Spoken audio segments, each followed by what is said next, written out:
All right, we are live-ish. We're going live just on Twitch this time.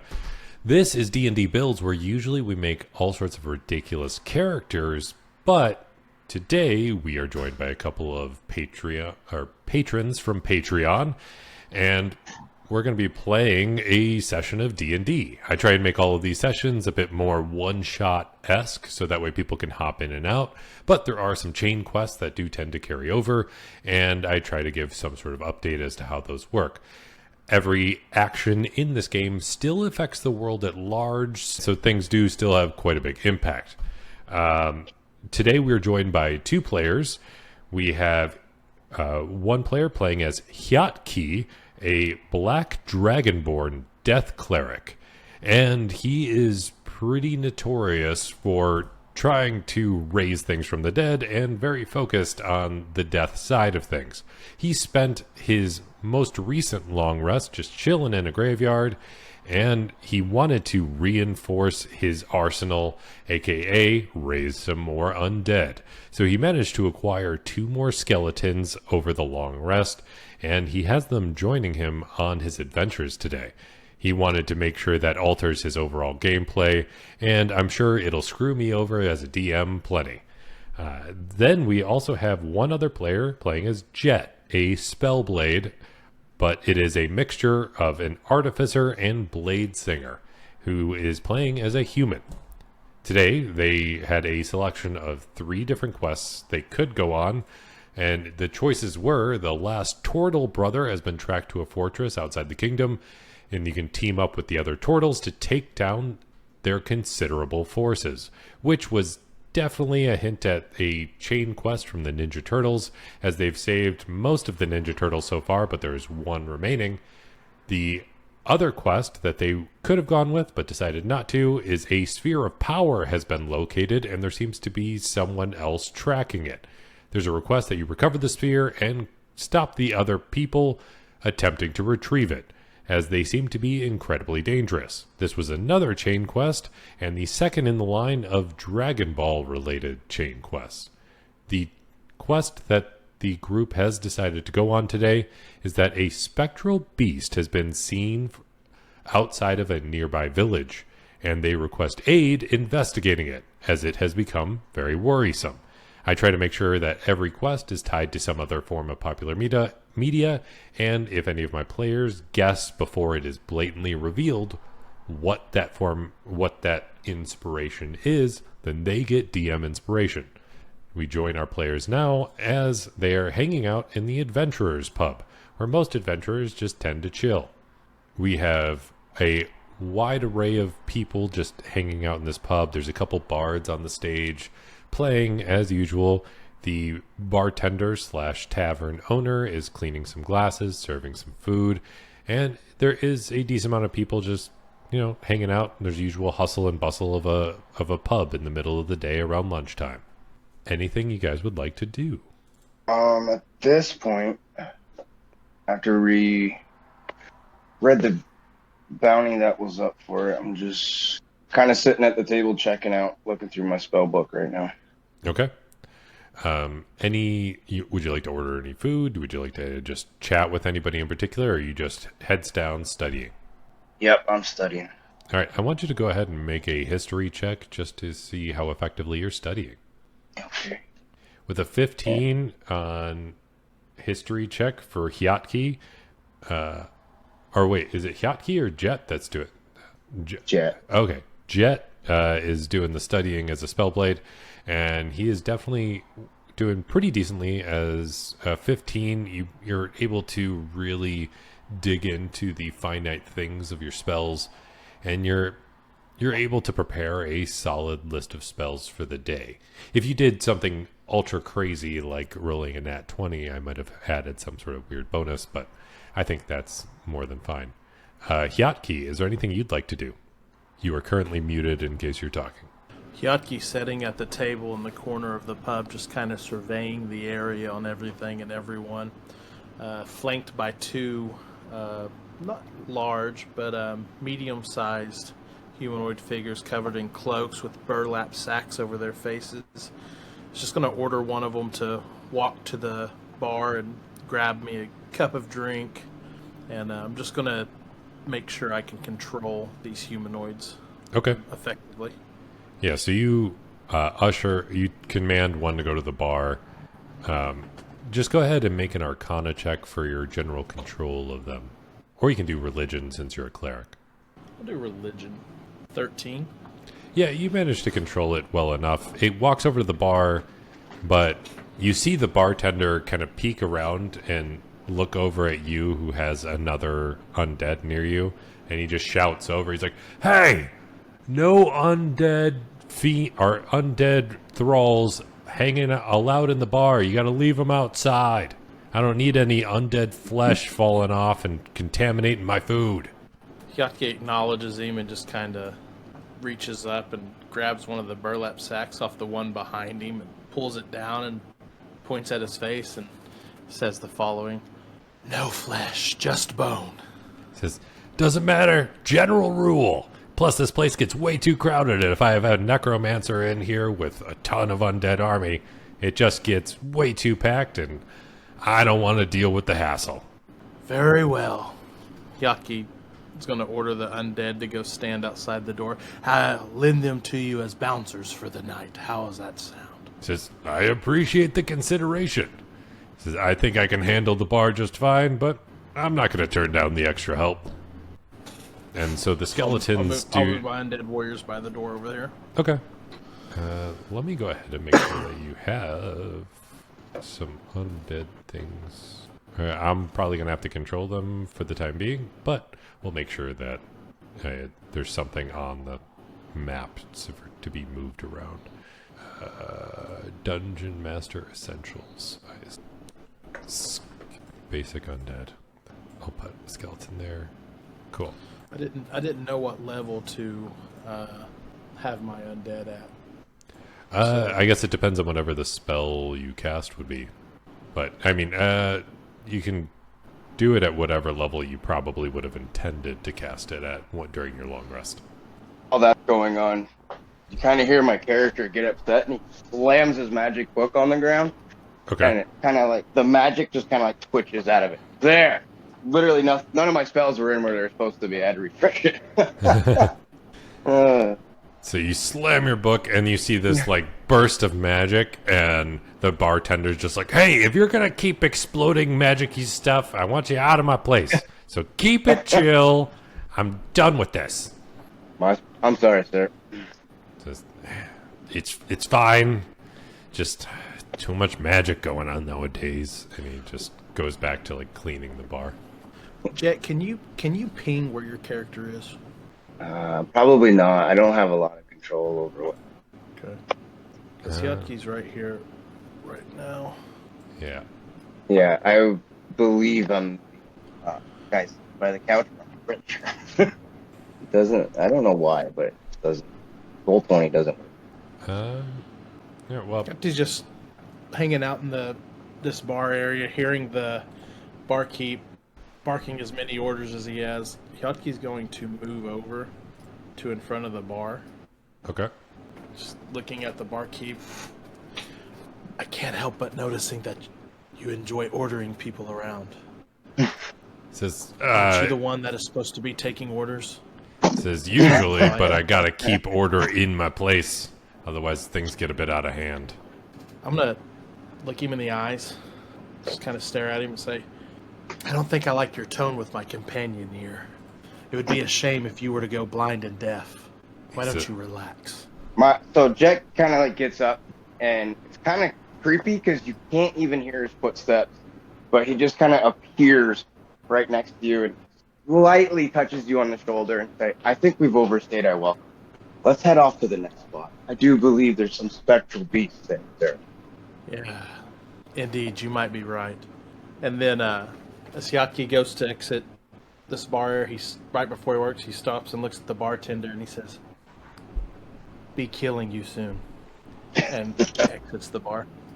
Says, and he looks over, and you see like a handful of adventurers standing up, and they all start staring you down as like the bartender has plenty of backup.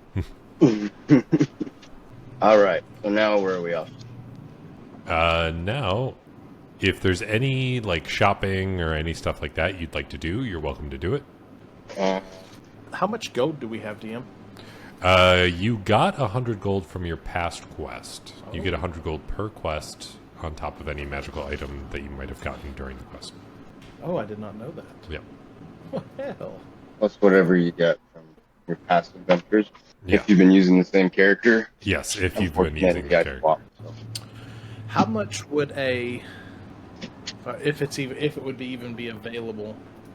Let me look real quick. How much would a +1 shield cost me? Or as high as I could go. +1 shield is, I believe, is that uncommon? Green. So yeah, uncommon, I believe. Cost of an uncommon magic item. I believe it is. Common items are 100 gold. Uncommon items are 500 gold, and rare items are 5,000. If you want very rare items, it goes up to 50,000, and then it goes up. All right, I'm going to turn to everybody in the bar, and I'm going to cast at 4th level. I'm joking. Okay. Like, oh, if Circle of Death is coming, boy, I'm gonna be like, oh no. All right, so you guys head out. How much for potions of healing? Just do the regular greater one. Healing cost. By Googling it. The price of a normal potion of healing is 50 gold. Okay, I'll take one of them. Okay, you take 1 potion of healing. Jet, I assure you, if your character dies, he will not stay dead for long. I promise you. That's what I'm afraid of. Yeah. So with that, so you guys don't want to do any additional shopping. You're going to head straight out to the village on the outskirts to try and investigate what's going on. Yeah. So like as we're kind of walking through there, and I'm seeing these skeletons and what we just went through in the bar, I kind of slip this gold onto the potion purveyor's table and take one and slip it in my pocket. Keep walking. Okay.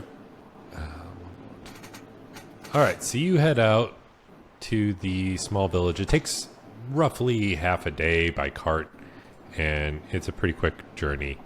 And you make your way, and then you find yourself in a small village. It's relatively calm, and there's some nice little houses, and people are just kind of milling about. There's what appears to be some farms as you get closer to it, but it seems to be generally pretty chill. On the east side, there is a forest, and to the north, there's like a mountain range off in the distance, but it's mostly just flat plains everywhere except for this forest. Okay.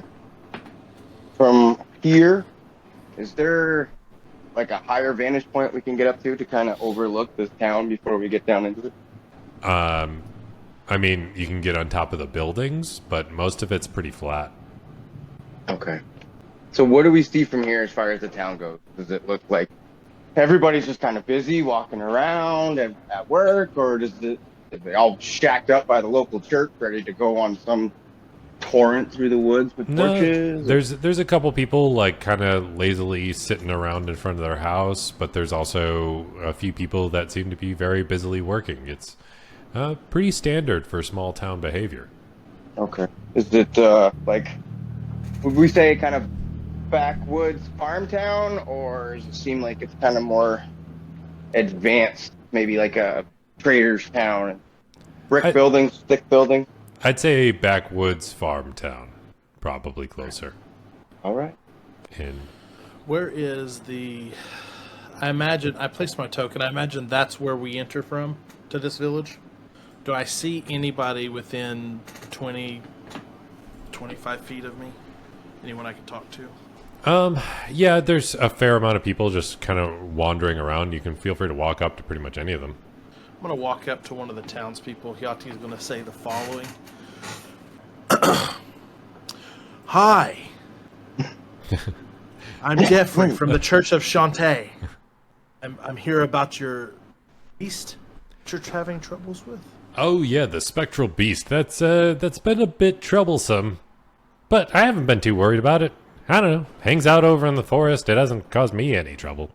Who is it causing trouble to, and who is the leader of this town, or maybe a mayor, or possibly a town elder? Anyone I could speak to, preferably someone close to death. And he just says, well, I mean, if you're looking for an elder, there's the old farmer, but he doesn't even do much farming anymore. You can find him over there. And he like points to the east, by the table. There's kind of like a guy just hanging out, drinking out of some old metal cup. And then he says, but I don't know, we don't really have too much as far as an elder or ruler or mayor or any of that. We're just a couple farmers just making do. Yes. So while those two are talking to... Oh. Sorry. Well, do you have a town guard or local militia or anything to protect you?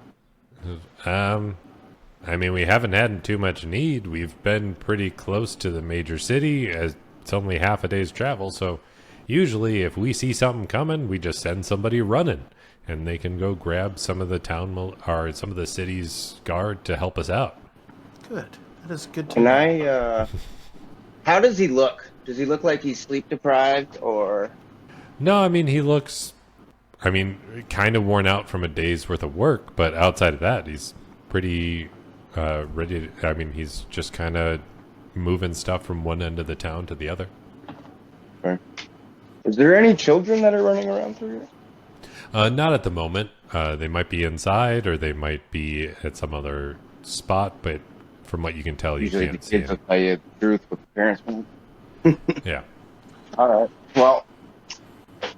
Well, sir, there was a notice posted at the tavern, and it definitely said you guys were seeking aid from somewhere. Maybe can we speak to the person that put the notice there? He says, yeah. That's the local hunter. He's been a little worrisome about it. Go ahead. And he points to the small building to the northwest, as it is the smallest one, but you can definitely hear some banging around from the outside. Mm-hmm. Okay.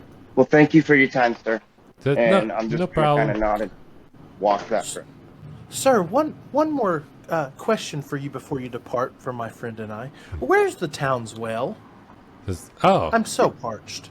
Says, you can find it just over to the east, about what would be about 50 feet to the east of the most east building. Okay, great. Thank you so much, and blessings upon you. Says, blessings upon you too, I guess. And you can tell he's not very used to religious customs, as he just kind of does this very awkward half bow. Mm-hmm. I'm gonna make my way. Hiatki's gonna make his way to the town well. And Wing Zero says, just one more question. Where were you last night? As a question from Columbo. So you make your way over to the hunter's house, and you can see that, or you can hear that there's definitely a lot of shifting going on inside. And right as you're about to make your way up to it, the door bursts open, and he almost runs into you coming out, and he's like, and he looks you both up and down and says, adventurers? Yeah, something like that. There was a notice posted at the tavern about some sort of spectral beast. However, it doesn't seem like anybody in this town really is afraid or cares about this, but from what we've heard, you're the one that posted the notice. Yeah, well, you know what? They should be worried. It's obviously very dangerous, but they don't seem to care. It's just a giant spectral hound is just chilling in our forest. It's gonna attack us at some point, but they're just no, it's totally fine. Whatever. Yeah, It's just that's keeping farmers the for you. remote. If it's not raining or if the clouds block the sun, they don't really care. So what about this spectral hound? Why is it such a danger to the town? It's a giant spectral hound. They don't just hang out in the forest forever. Eventually, they're gonna attack. What color The is the spectral color hound, red? my friend? So he says this. I can see what you're going for as you're asking what color it is. You're somewhat on the right track, but this giant spectral hound is blue. Like Blue's Clues? Blue's Clues it is. You get the DM inspiration. Oh my god! And I'll tell you what, though. I already have inspiration from guessing the Lion King one. So Okay. as long as he doesn't poison the well and kill everybody here, he can take it. Okay. Well, that's a big ask from Hiatki. Yeah, So, I don't know. That's, Can y'all hear me? yeah, I can hear you. yeah. Okay. As he says this, I'm going to. Am I close to the well now? You can be, yeah. I'm gonna pour up the well, get some water from the well, Okay. tie it off bucket in front of me, Mm-hmm. and then I'm gonna pull out my water skin, and I'm gonna uncork my water skin, and into the well, not the bucket, I'm going to pour out the contents of my water skin into this well. Okay. And what is in the contents of your water skin? During our last adventure, I took all of the evolutionary fluid from the Ninja Turtle quest. Yes. Yeah, I remember that. Yeah, so last quest, for anybody that's watching this or listening to this after the fact, we did run into some Ninja Turtles. They found some goo that tends to mutate people and did mutate one of our players into a plasmoid goo thing. So Temporarily. well, maybe temporarily. Yeah. But we'll see what that does to the townsfolk as you pour a mutagen into the well. And then I'm Go gonna ahead. pour some water in the water skin, shake it out, pour it out back into the well really good, and then fill up my water skin with water. Okay. Make a survival check just to see how good you clean out that water skin. Natural 20. Natural 20, that thing is completely clean. You there is no semblance of any goo left once you wash it out. Is that goo magic? Maybe. Okay, I'm just wondering. All right, so are you guys going to go to the forest? What are you doing? Well, I still want to ask. I want to ask the hunter how he discovered this beast. Now, obviously, you're out there searching for wild game, but is there something more to this?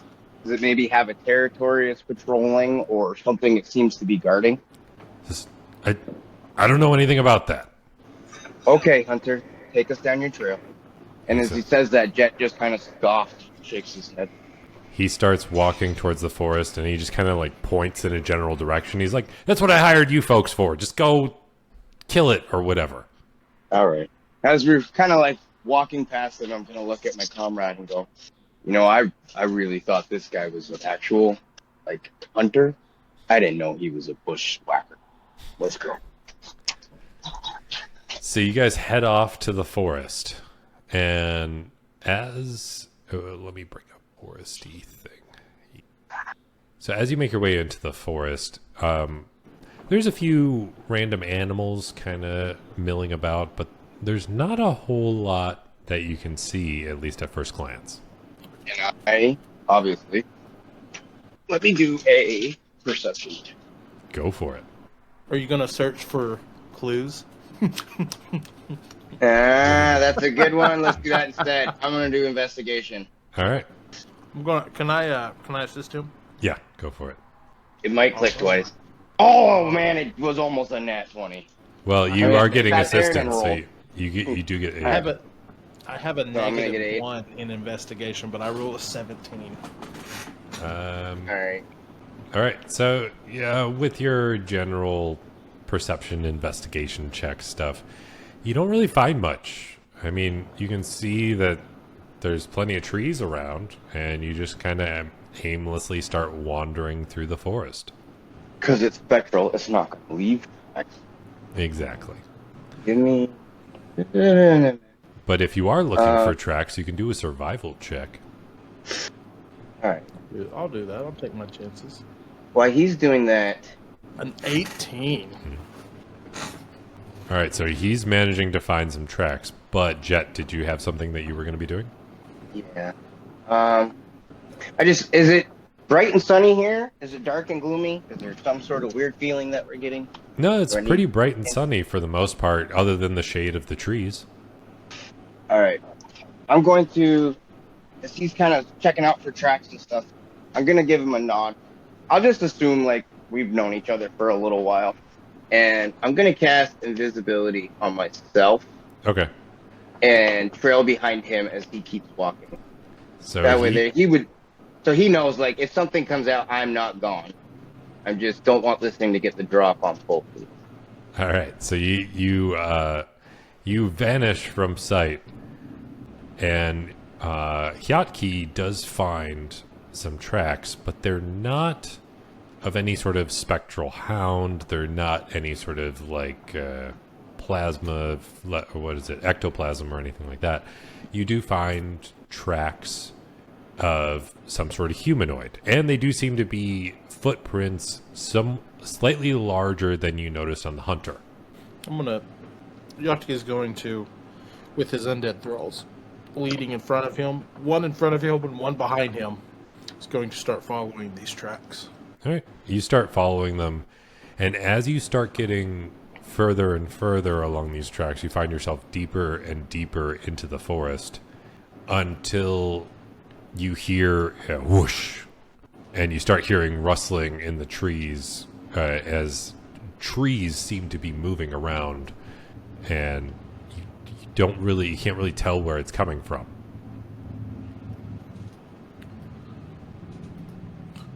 Come out. I wish you no harm. Yeah, I'm still remaining. And I point at one of my skeletons.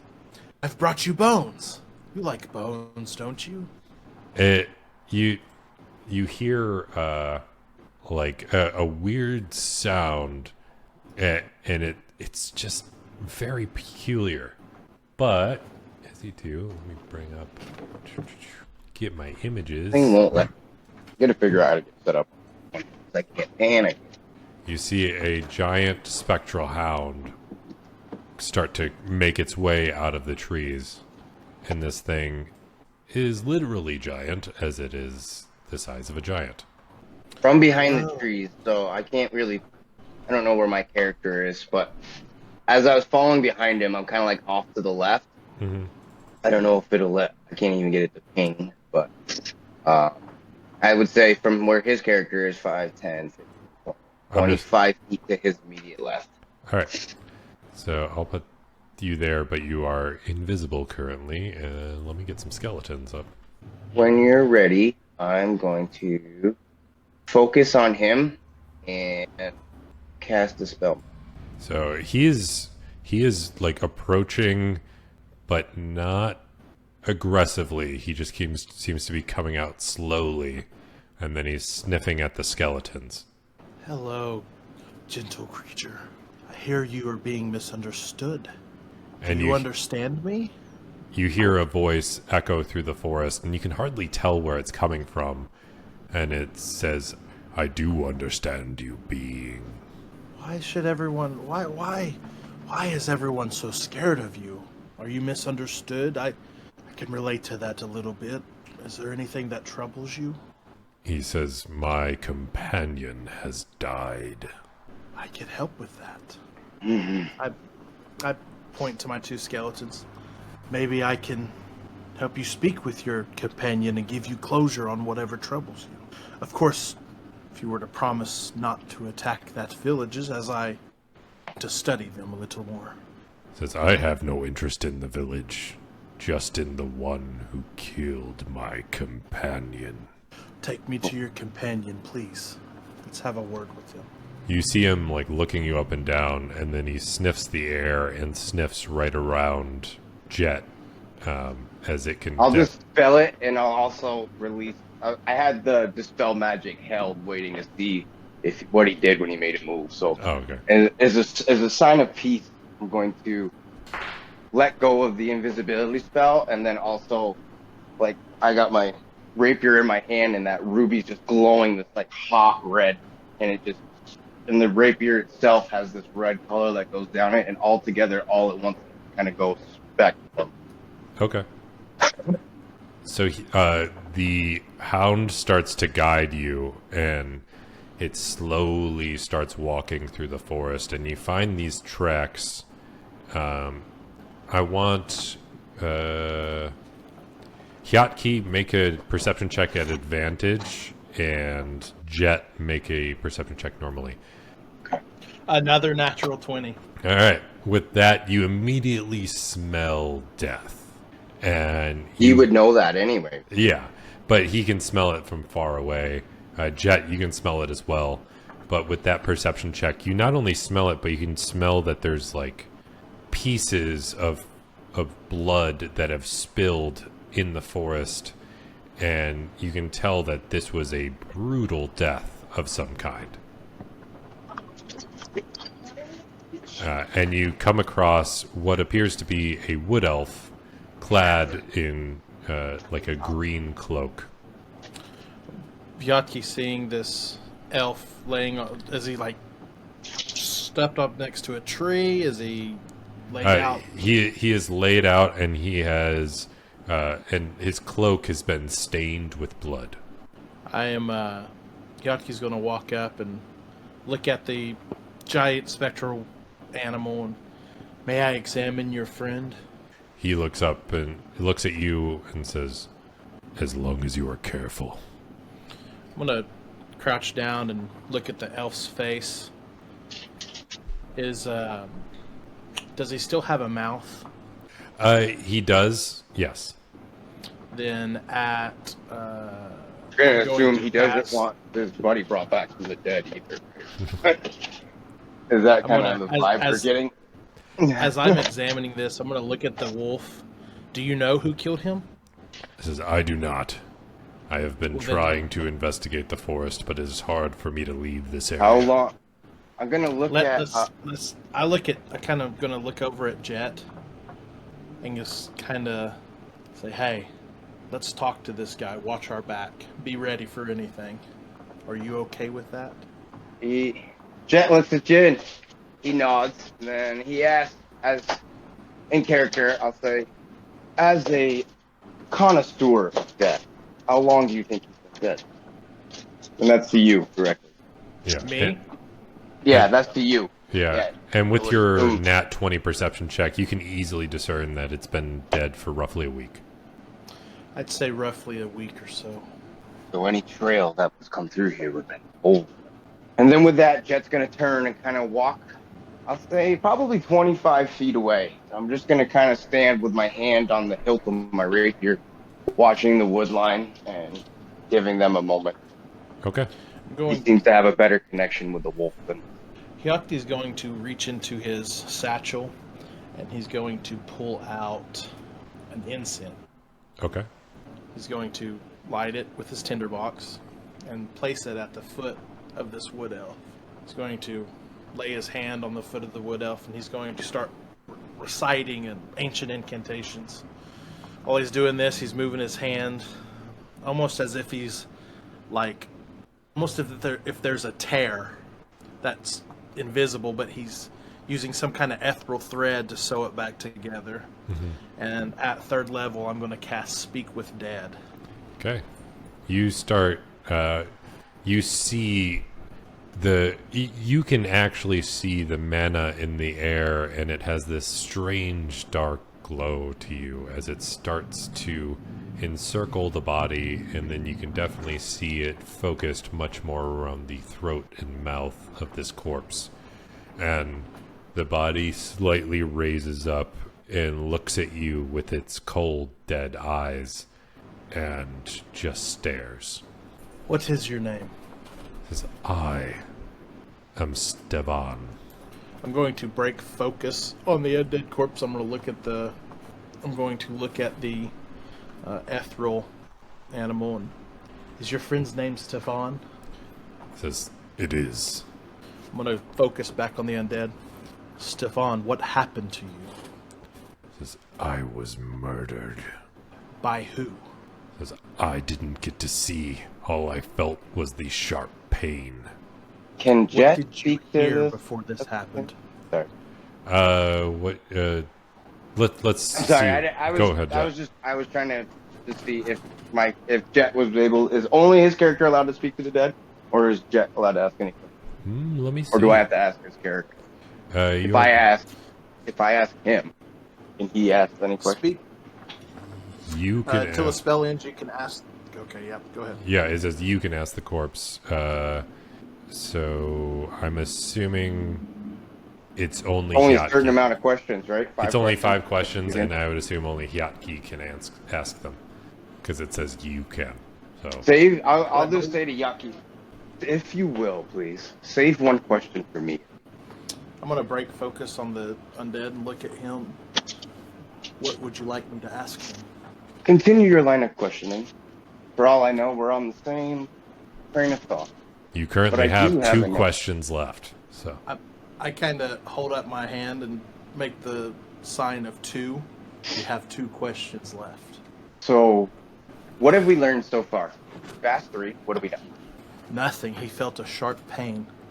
Right. We But didn't he see who not did it. see his killer. He did not. So we don't know. Like, was it dark? Was it daytime? Was it nighttime? We don't know that. And if we don't know who they are, why the hell this thing turns into a wolf, or if there was any reason why anybody would want to kill him, which is my question. People don't just get stabbed in the night or in the daytime in the middle of the woods for nothing. Jet, I do believe the death should be at peace at times, and it's a beautiful thing. I'll reserve 1 question for you and 1 for his companion. What would you like me to ask him? Ask him, is there for any reason that there would be anybody that would want to kill you? A debt owed? Maybe a lover scorn? I'm going to look back at the undead. Are there any reasons anyone would want you dead? says not that I know of. I feel like I was very loved, especially by my. And then you see him kind of glaze over a little, but he seems to be like in love with somebody. Yeah. Let his friend ask this question. I think we could get more out of his wolf companion. I'm going to turn to his wolf companion and ask him if there's anything he would like to say or ask his undead companion. For it's the last question he can ask. The wolf looks over and says, I just want to know if he is at peace. Look at the undead, ask him, are you at peace? And the dead wood elf looks over at the giant wolf and says, I am. Thank you for being there. And then the corpse loses its life and collapses back down to the ground. Okay, so now Jet's gonna look at this wolf and gonna ask him, now, are you too an elf in wild shape form, or are you his spectral companion? I am his companion. I found him within this forest. Is it his magic that binds you here, or were you here beforehand? I have been here for quite some time, long before, and I will be here long after. But he granted me friendship. Now, given your ghostly visage, I would assume you probably mostly stay to yourself here. Is that correct? Until your friend, of course, comes to see you? He says, yes, I am. Now, has your friend ever once mentioned maybe a lover? Or maybe a old companion that he parted ways with? Maybe not on the best terms. Says, there was someone. I noticed he was exceptionally happy a few times. And I think that he had been on the verge of tying his life to another. I see. Now, Great Wolf, I would assume your sense of, for lack of a better word, smell is much better than our own, correct? Says, I'm sure you knew we were coming long before we entered the woods. says, indeed. Now, although my colleague and I cannot very well track a 5-day-old trail, but could you possibly pick up the scent of whomever else was here? He looks at you and says, I'm afraid that I have tried to sense whatever I can, but it has been difficult. Okay. Now, at this point, I'm going to look over at... I can't remember how to say your name. I'm sorry. Hiatki. Hiatki. Hiatki. Yeah, it's the V that throws me off every time. It's I'm gonna silent. look Just over call at- me Yatki. Yacht. Okay, perfect. Hiatki, I wonder if this elf is from that farm town. I didn't see any other elves back there, so I'm highly suspicious that he's not from... Maybe the wolf knows which direction he normally travels from. We can most definitely investigate that. However, as you know, Jet is one of my only friends, that I believe death is beautiful. This elf will not truly be at peace until he is under the ground. So help me dig, and then we will investigate more.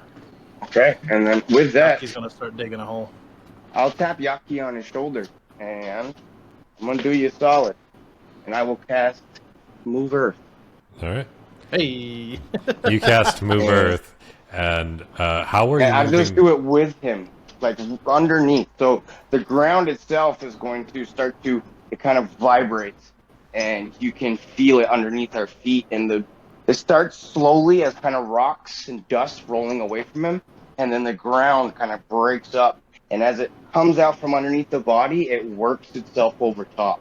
And over a matter of a minute or two, the body is now completely submerged underneath with the mound over top. All right. And last thing I'm going to do, 1 second. As that's happening and they're kind of looking, Jet thinks to himself, I was really saving that for a trap ball on the road, but I suppose right now it's good enough. Is there Is anything, everybody... is there anything else Plans. you'd like to do? I'm going to pull out my censer that has incense smoke in it. I'm just Okay. going to start like over the grave. I'm going to start saying some prayers. Even though I'm a Death Domain cleric, I'm still a cleric. Yeah. I'm going to start saying some prayers.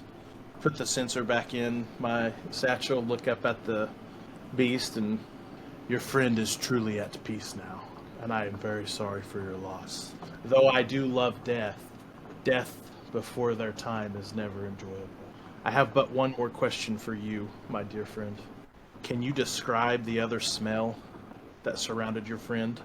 He starts sniffing, or he kind of curls around the grave site and lays upon it. But you see him sniff the air, and he says, "Some sort of it smells so strong, something that would, and it's soaked into wood."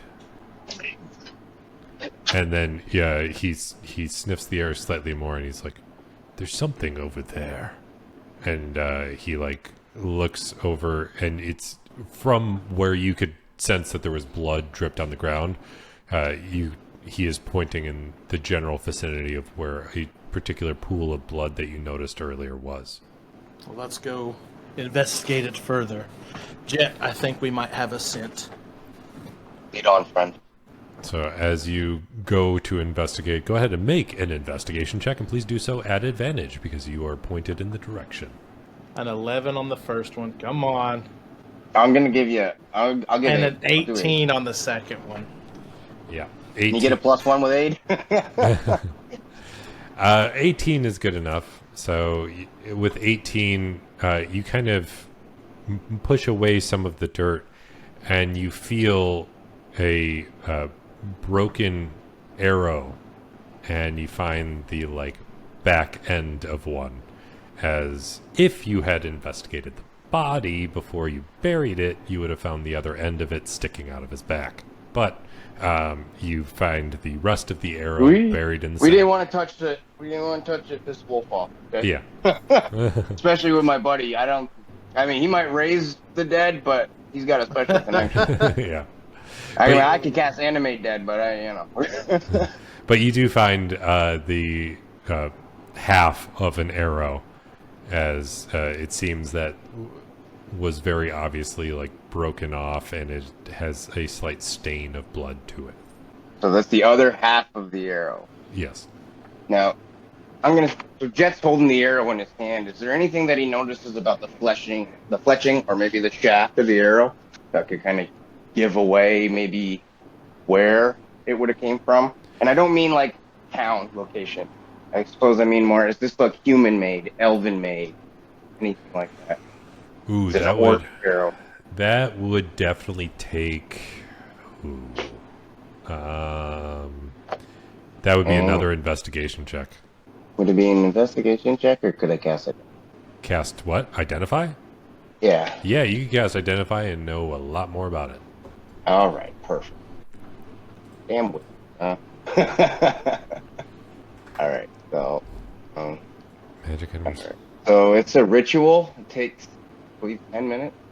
Okay, you know that it is not a magical item. And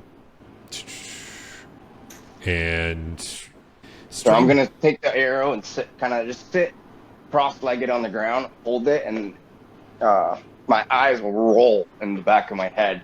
Jet just kind of muttering these sounds, and it's like a dual harmony from his voice, just chanting these ancient magic languages, and the arrow itself kind of rises out of his hand and starts to glow.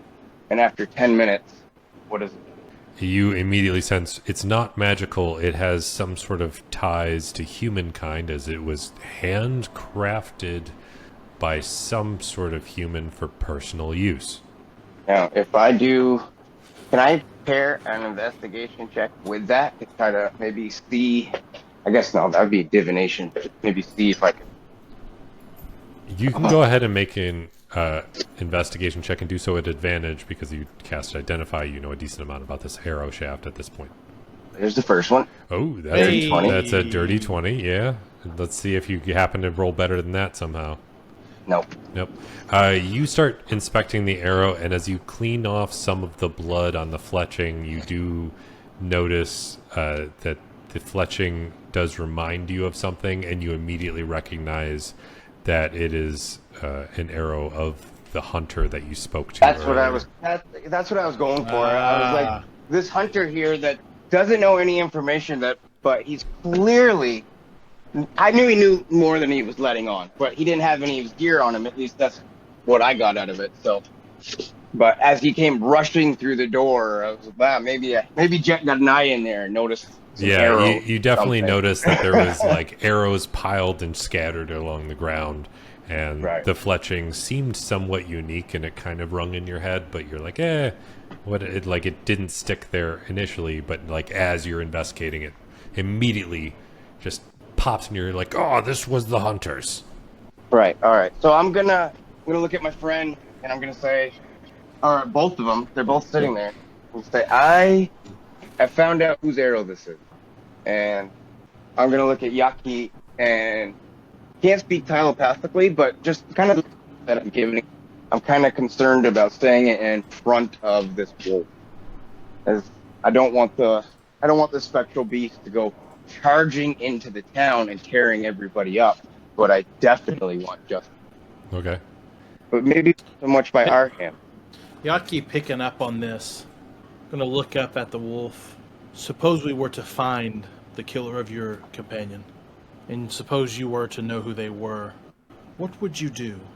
He says, I know that Stevan wouldn't want me to sully my own hands, so to speak, as he looks down at his paws. But I wish for vengeance. With that, Jet's going to look at him and going to say, now, when you say vengeance, do you wish this man to be brought in front of a trial, or do you want 2 holes in the ground? He says, mortal vengeance is so simple. I wish for him to be burned in the afterlife. I know nothing but pain. Kindful. Wait here, Kindful. And with that, I'm going to look at Hiatki and say, I think it's time to go see our hunter friend. And maybe our trail's gone cold. Maybe he could help us find where this supposed body's. Looking at the wolf, I've but one more question for you. As we send him to burn in the afterlife, do you want him to suffer or do you want it to be quick? Says he deserves suffering for taking away my only friend. Then it shall be done. I'm going to turn and start walking back towards the town with Jet. Between, Jet. This is Jet thinking. I'm thinking maybe we lead the hunter back out here and let the wolf have his own revenge. And you bring that son of a bitch back. We tie a string around his neck and teach him how to shoot arrows at everybody that we wish. And our next. I love your enthusiasm on this, but you must understand. Death is my love, but our friend in the forest wants suffering. So I'm going to pull out my water skin, and I'm going to start drinking it. Glug, glug, glug, glug, glug. Give me 1 second. I'm going to go back to the water, the well, draw new water, and pour it into the water skin. Mm-hmm. Put it in my pocket. I'm ready. Let's go convince this hunter that we've killed this giant animal in the woods and that he needs to come skin it. Okay. So you head back to town and you get the contaminated water, and you find your way back to the hunter's cabin. And he comes out and he's like, well, that was quick. Did you take care of that beast? Yes, hi. I don't know if you remember me. I'm Jeff with the Church of Shantae. It was a large beast, but my companion and I, Jet, I'm Jeff, he's Jet. We were able to... It's been a hard battle. Please excuse me. We were able to take it down. But we need help to confirm it is the beast that you think it is. As he's saying that, Jet's kind of standing there. He sees the cues that he's giving off, and he's holding his right shoulder, kind of quivering a little bit, like as if he's kind of hiding a wound. I'll even let my hand glow with a little bit of magic to make it seem like I'm trying to heal something on my shoulder. With Jet backing Hiatki up, Hiatki, go ahead and make a deception check at advantage to see how well this lie is working out. First one's a 12. Second one is a dirty 20. A dirty 20. All right.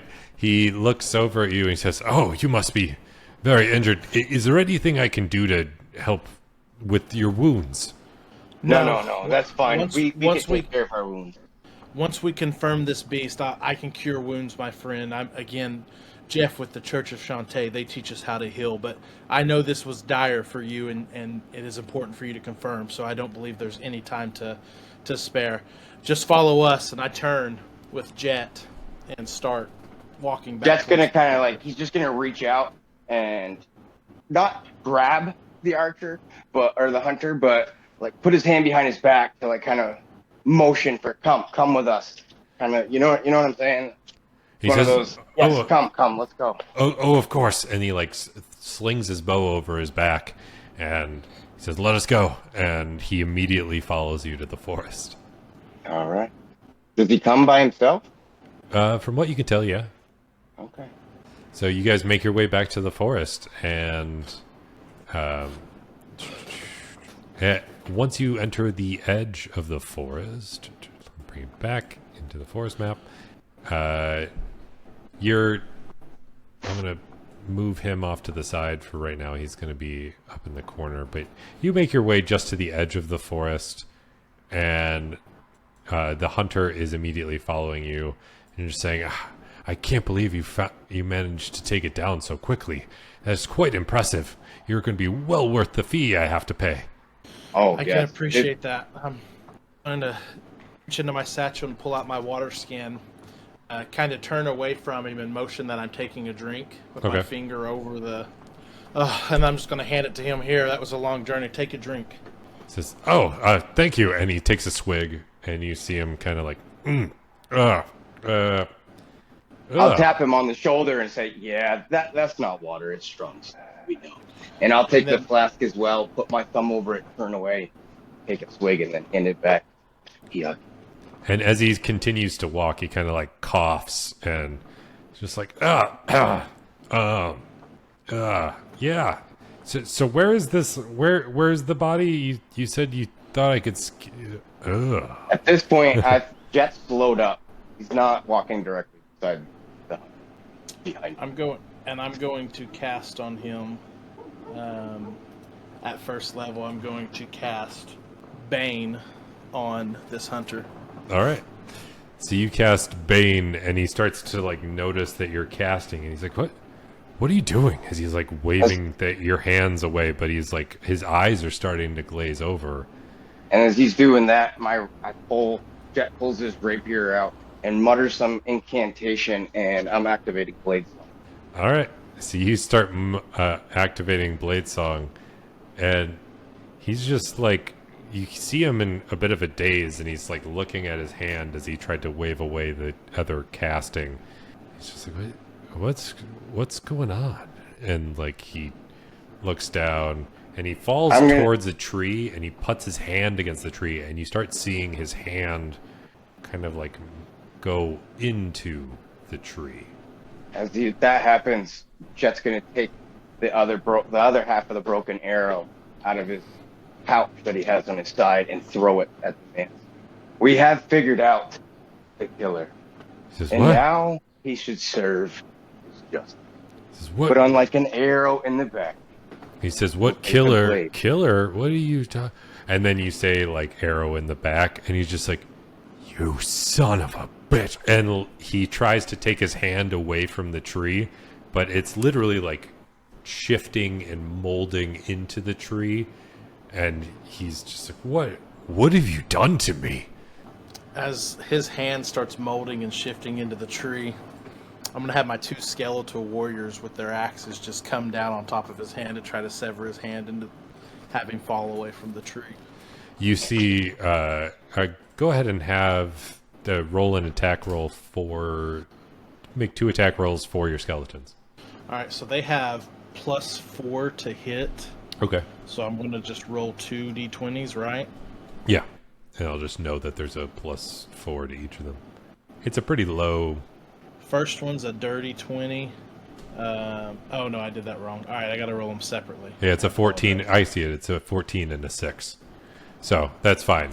You just see this chop come down, and his hand breaks away, but it's like bark, as it's like no blood spurts out, but you hear him scream in pain, and he's just starts like wailing and says, I can't believe what's going on. Ah!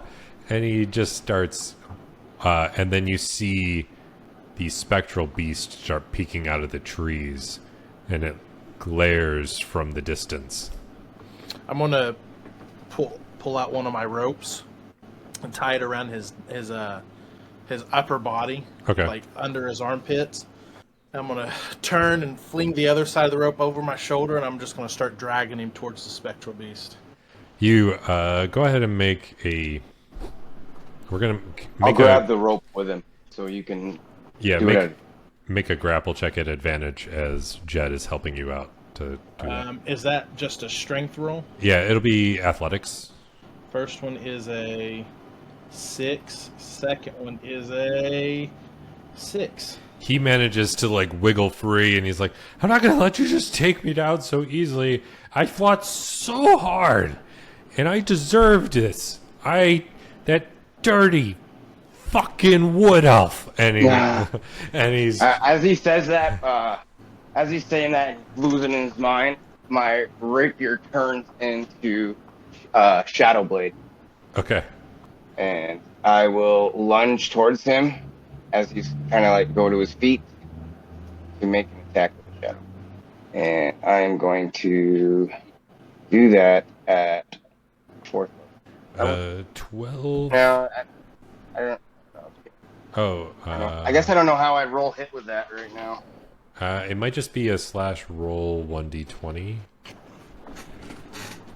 I can do it based off hit with the rapier. If Yeah, just go ahead and do that, and then I'll go with the Shadow Blade damage. that did not. Your sword counts as Inspiration. DM inspiration. Yeah, go for it. Use your DM inspiration, as you only rolled an 8 that time, but Oh my god, what a waste. a 10 is not going to hit, unfortunately. Well, I got Yeah, 2 I have- attacks. Can I try again? Yeah. All right, cool. So as I swing on the first one, he manages to somehow avoid it, and this time he's getting a whoppy.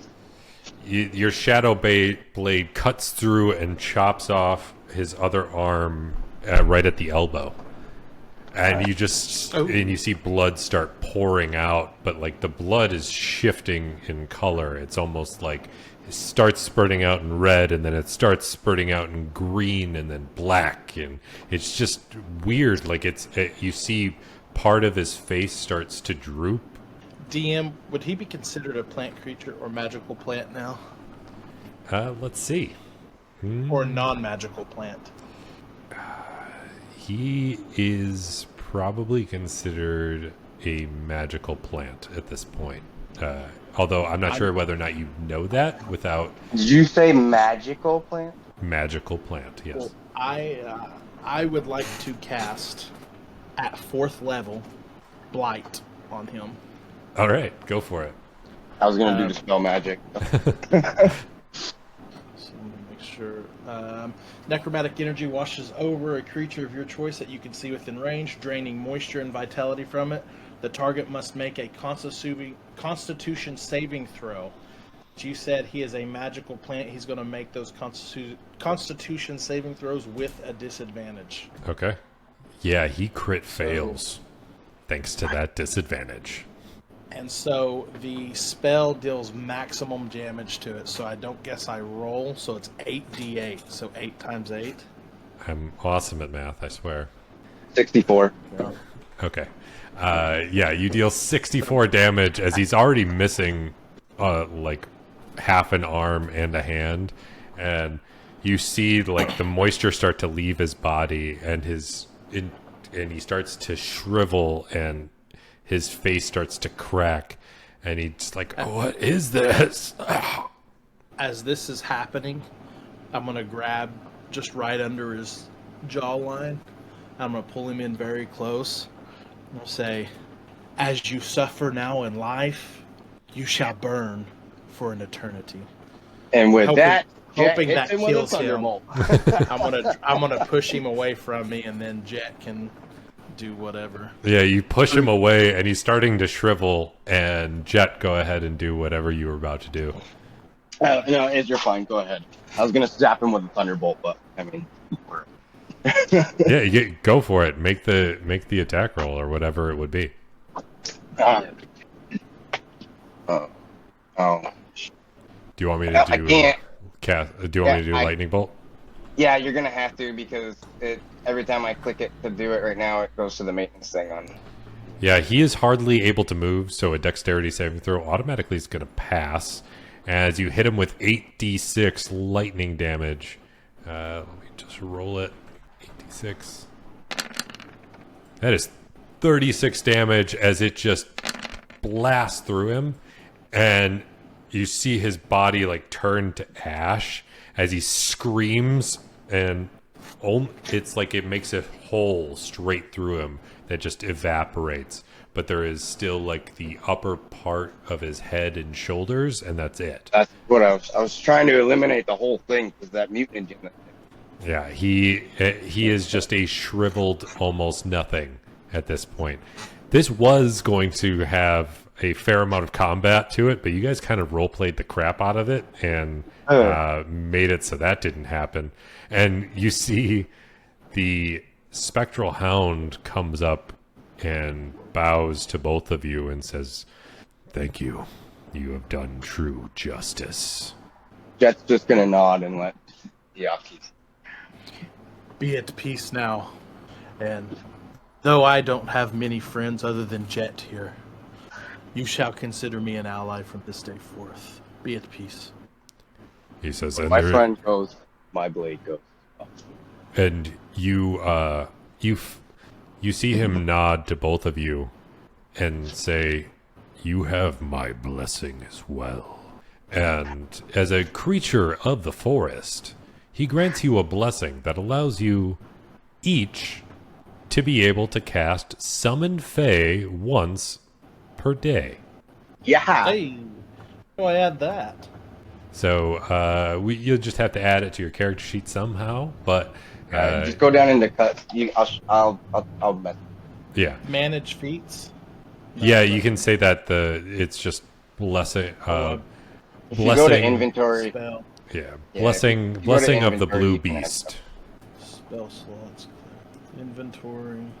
manage inventory, you can add custom. What are we adding? Add custom item, blessing of the beast. Blessing of the blue beast. No, summon Fae. As you are Summon allowed to summon one. these fey forest creatures. Now, is there a particular, or is that going to be at a DM's discretion? Which Fae? No, you can Summon it. pretty much go with whichever. I would say. It says the description. That's why I'm asking, just so I know. Oh. Is it one per day, you said? Yeah, you can cast it once for free per day. And I will probably have it be at my discretion for whether it's fuming, mirthful, or tricksy. Alright, so I'll put- It will most likely never be tricksy, as this Azure Beast doesn't feel very tricksy. So I imagine this is, just crazy. This is an item, Blessing of the Blue Beast, and it's a little notepad with a pen. No, Mine's a rock. but It actually like blesses your being itself. It's a so- little. I'm gonna. You said I'm he gonna was put Blues from Blues Clues. It was a joke. The pad where he said, "Where's Oh yeah, That's yeah, a great idea. It's Yeah. a blue. Listen, it's a blue wolf paw print tattoo. yeah, Bang. yeah. That's all it is. It's just a tattoo that shows up, and it's a blue paw print. I'm fine with that. And then also, as the body fell to the ground, you do see a pouch with your fee in it. So you each get 100 gold. Hey, There wouldn't happen to be time to check out those Dragon Balls. I don't know if I don't think we'd have time to also do the Dragon Ball quest, but I mean, with only 2 of you, we might be able to pull it off. Well, I mean, I'm not gonna lie. I kind of like this whole role playing chemistry we got, and we usually play till 3. That's true. Yeah, with only 2 players, we could do another quest if you'd like. You're more than welcome to Well, head back to town and rest up and prepare for another quest if you'd like. That's up to you. Was there any bones or flesh left on this guy? No, there's mostly like it's mostly immediately like withered away. There's like a collarbone and maybe part of a skull, but even that has mostly like evaporated. Okay. I'll just make our way back to the. You should have the jawbone in your hand. Yeah, You we'll grabbed make him our by way the back jaw. to, Yeah. Nah, it's fine. All right, fair enough. I Let's can't go wait back to see town. what comes of that village that I poisoned. Yeah, yeah. As you do walk past the village, there is what appears to be some sort of messenger guy who's like carrying a bunch of letters and stuff. He's filling up his water skin to head out on a journey, and he's kind of humming to himself. He's like, "Here's the mail, it never fails," and then he just kind of like wanders off to the city. Jet's really fighting the urge to cast dispel magic on it, but Yeah, so you guys wander back to the city as you managed a quest which would have had combat and done it in almost entirely without. You do find your way back to the Adventurers Pub, and there's a fair amount of people just hanging out as usual, and you are able to slap down that quest on the table and say, "This one's taken care of," and grab the next one, which is the Dragon Ball related quest, which you already know. So there is. Let me bring up the description just for. can we do long rest on this or no? Yeah, you can long rest before heading out to the next quest. And the next quest is a sphere of power has been located, and there is seems to be someone else tracking it. There is a request that you recover the sphere and stop the other person's attempting to retrieve it, as they seem to be incredibly dangerous. Oh, Yaki, are you ready? I suppose. Hey, you wouldn't happen to know where the wine cellar is around here, or the elves? You see me holding the you see me holding the water skin.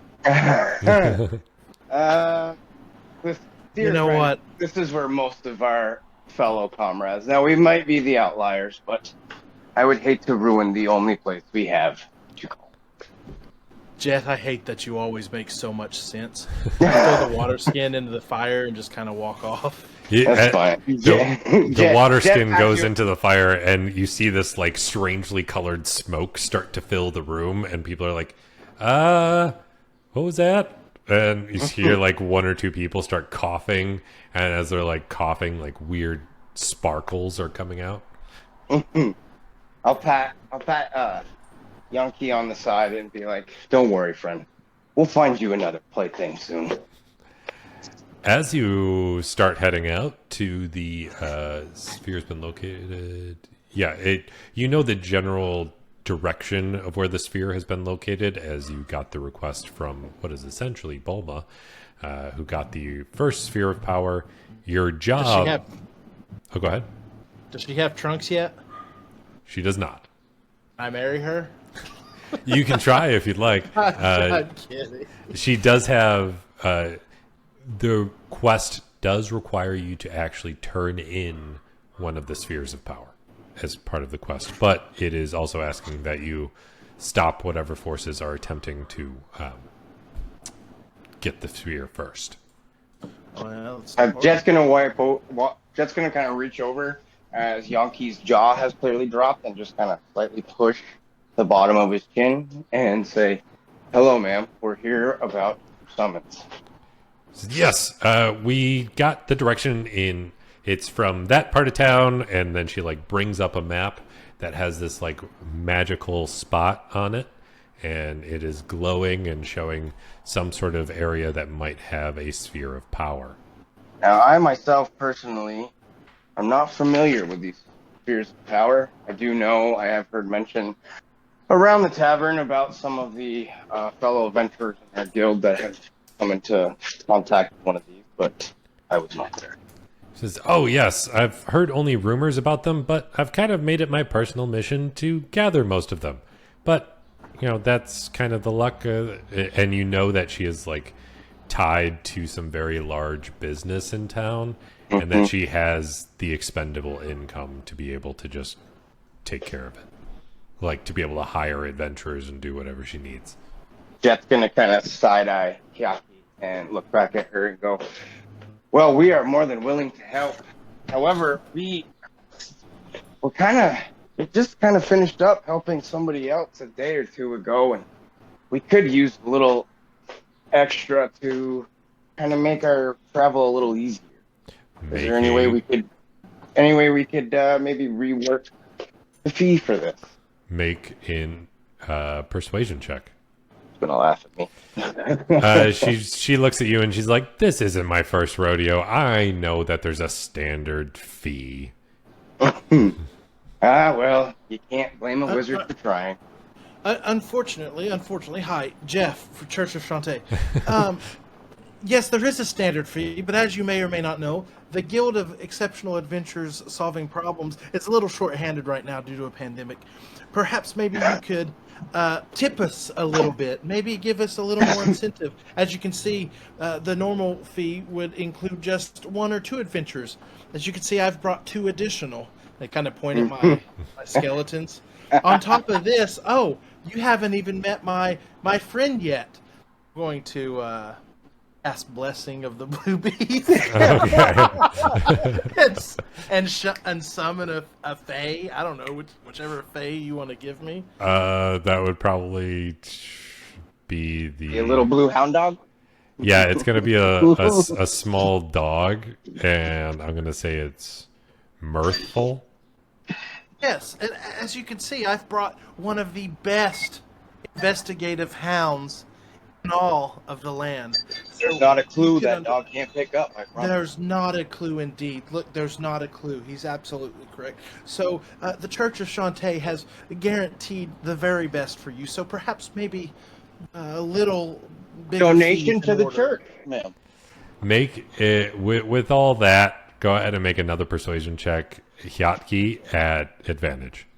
First one's a 14. Second one is a 21. Yeah, you are. She says, "I know those are summoned creatures, but it is impressive. I will grant you each an extra. Let me roll this one. Each an extra 50 gold. Thank you. Thank you, kind one. Thank you, Bulma. I greatly appreciate the donation to the church and all of the downtrodden denizens that will be helping with this money. Thank you so much. Just good. Now, just please hurry. I'm very eager to get these spheres collected. Yes, right away, man. Right away. Yes, Please, absolutely. We're on it. can Chop, you chop. show us the location? Yeah, and she shows you the map. There's like a magical glowing spot on it, and she says should be in that direction. There's a village not far from there, but I heard there's somebody else causing some trouble trying to look for him. So please do move quickly. Absolutely. As we're like headed out the door, I'm gonna just kind of like poke my head in. You know what kind of trouble? Never mind. We'll figure it out, and Jet's gonna go. All right. So you guys start heading off towards the village that is closest. And let me make sure I'm going to add you as the knight this time. Go ahead and add yourselves to the map. I can't. You'll have to Yeah. do it, and All I'll send you. I'll send you a picture for my thing after this. Too. Okay, that's fine. I added a little icon for you for now. And as you start making your way closer, you do hear some screaming in the distance, as it sounds like a village is being terrorized, and you see these small green men attacking pretty much everyone in sight. All right, I am going to immediately. Jesus Christ, Cyberman. Yeah, when he said small. Hi, green man- Yamcha. Yeah, when he says small green man, I know what we're up against now. So I am going to immediately, like as we see them, before anybody gets a chance to react, I'm activating Bladesong Okay. and cantrip style. I'm gonna do Blade Ward. All right. Oh, not what I wanted to add. You have Blade Ward active and Bladesong active. Oh, let me make sure you got your skeletons. Can't forget your skeletons. You should have the information uploaded in there for everything besides the Bladesong. Basically, I can try to share it if you need. Don't forget my Fae. Ah, yes. He's mirthful. By the way, you might have gave me the most overpowered one you could have given me. Let's not have him change his mind now. Yeah. I mean, it does still require concentration and all that stuff, but No, I don't know what that. the rest of the Ignore that spell, roll. we're going to just give you that. All right. And let me see what level of stuff you should be fighting. While you're doing that, my AC's gone up now from 15 to 8. All right. Oh, we took a long rest. You did take a long rest. And with the Blade Ward, until the end of my next turn, so I get it through this turn, I have resistance against bludgeoning, piercing, and slashing dealt by any weapon. I don't know if hands count as that, but I'm good. We will find out. All right, so we got what? 1, 2, 3, 4, 5, 6. That's perfect for that level of creature that I'm not going to share anything about. And let's see. Of course, he's not. Can we sense power? Is that a thing in this world? You cannot, although one of the other players had gotten the Scouter from the last quest that was Dragon Ball related that would be allowed to find something. But Would a insight roll to try to... never mind. I don't want to slow this down. Go ahead. let's see. I'm trying to find... yeah, this is going to work. All right, so I found the appropriate level of things for you to fight. So we are going to go ahead and roll initiative, as these things don't really know much when it comes to talking it out. Oh, brother. I don't think we were planning on time. Oh, my God. Wow. Well, so much for the advantage of surprise. I figured we'd get a little surprise around here. They're already busy, but... With Jet rolling a 1 and Hiatki rolling a 1 and Jet rolling a 5, that's definitely All right. I'm about to get Yamcha'd. And let me make sure that that's a 5. There we go. I'm not too worried about it yet. But if you do fall, can I have your dog? I say jokingly. I mean, I think you'd lose concentration. All I right. just say it jokingly. So this one comes running up first. I mean, they're not super smart, so it's just going to run towards the first skeleton and do some attacks. Like plural? Attacks plural? Attacks, yes. They're not particularly strong attacks, but there's plenty of them as they do 4 attacks. Oh my. What is the AC of the skeletons? That's what I was curious. It would have been 3rd level Animate Dead, Okay. and I only have the stats for a 1st level Animate Dead. I'm looking it up right now. Yep. I'm looking at it. It says the base would be an armor class of 13 and hit points of 13. When you cast a I spell don't of know. 4th level or higher, yeah, casting it at 5th level would be 16. Sorry, I was reading out loud. yeah. So it's just animate dead. Okay, You only casted animate dead, right? right. Yeah. So then, the only thing that changes as you upcast it is the amount of creatures you can Okay. assert control over. So, All right, cool. so what is its AC? Sorry. 13. 13. All right, so first attack misses, second attack misses, third attack is going to hit, fourth attack is going to miss. We got the one attack as it strikes out with its claws, dealing 3 slashing damage to the one right in front of it. Then we got the next Cyberman coming up, going to do the same thing, but all of a sudden you notice that they're kind of pairing up and ganging up on that one and attacking it much better. Oh, First man, attack they're is kobolds. gonna hit. Second one's gonna miss. Third one's gonna hit. I got And back. fourth one is gonna miss. So we got 2 attacks going through. That's for a total of 7 slashing damage. I'm gonna, as this is happening and we're watching it, I'm gonna look at Hiatki and kind of just give him a signal to remain calm. Yeah, and then we have a couple more. Thank coming. you. Thank you for the reassurance. You could kind of see like my hand starting to glow red, or my sword's glowing red, and there's little flinks of like sparks or flames that kind of roll easily off. He winds up taking a total of 10 damage from the third Cyberman. As these little green plant-looking dead. but alien creatures. All right, so the first undead is dead. Dead. No, Steven! Mm. And we got 5, 10, 15, 20. And this one can't quite make it to you yet. So it's just going to get close. And this one comes running up to attacks the other undead. And we got 1 attack hitting. 2 attacks hitting. 3 attacks hitting. And just 3 attacks hit. All right. 1. That's 13 damage that goes through and hits the other undead.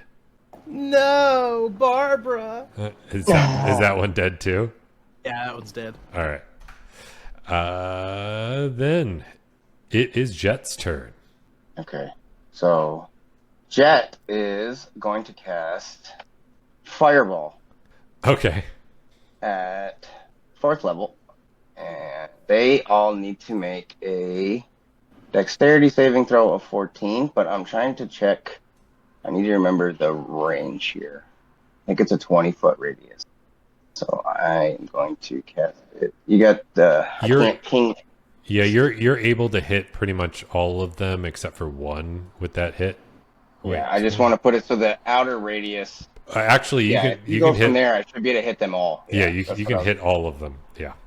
Okay, so they all need to make a Dexterity saving throw of 14. All right, let me make sure I have their little stat block going. Cool. We got a crit fail, and 1 pass, one more crit fail, 1 more crit success. So, trying to remember what all of them are. We got 3 successes and 3 failures, with 1 crit fail in there. Go ahead and roll the. Oh, you already rolled the damage. 33 fire damage, you notice it burns them much more than you would expect. They're vulnerable to fire. Yep, and they all burn up. Kaboom! As smoke clears, I'll look again at Hiatki and say, "I told you, friend." Yeah, Now, I'm going to shout into the air, "Bring yourself out here." I still want my turn. Yeah, you will get your turn. As you see this massive plume of smoke goes up into the air, you look up and you see that there's two figures floating that float down, and one of them says, "That was quite impressive." Vegeta, Baldy. Yeah, we got Vegeta and We're gonna die. and Nappa. As Vegeta and Did Nappa they scan me and say he's over 9,000? Come on. No, they look you over and say, nothing impressive. But let's go ahead and roll for their initiatives really quick, so that way I have them on the board. Can I have my turn first? Yeah, I'm just getting them on the board, and then it's going to be your turn. Jesus Christ. Can we re-roll? Oh my God. Can we re-roll initiative? No, I mean it's just getting them on the board. It's Hiatki's turn, so and then it's going to be their turns. So I want to cast Animate Dead. okay. On Can he animate all those Sabian men that we just blew one up? of the Cybermen. The Cybermans don't really have skeletons, Okay. but let's see. Does it But pile of bones or choose corpse? a pile of bones or corpse. Yeah, medium you- or small humanoid. Yeah, you got a corpse. So So I'm gonna cast it at 4th level and 2 additional So I get 4 undead all right. skeletons. So you see these like shriveled corpses rise up, and they're relatively small, but you get 4 skeletons. And now they all get a turn, plus my Fae gets a turn, correct? Because Yes. they're directly after me. Yes. I'm going to go after the big guy first. Okay. I want the Fae. I would like the Fae to attack first, and I want him to. I want him to make a DC, a Wisdom saving throw, A wisdom saving throw. All right. or be charmed by me for 1 minute. Or be charmed. Let me hold on. I gotta make sure I have the stat blocks for them quick, because that's one thing I'm gonna need. And that is a free action, I believe, by the Fae. Okay. Oh, it's a bonus action. While he's doing that, I'm gonna use my reaction and cast Silvery Barbs. Resistance. Okay.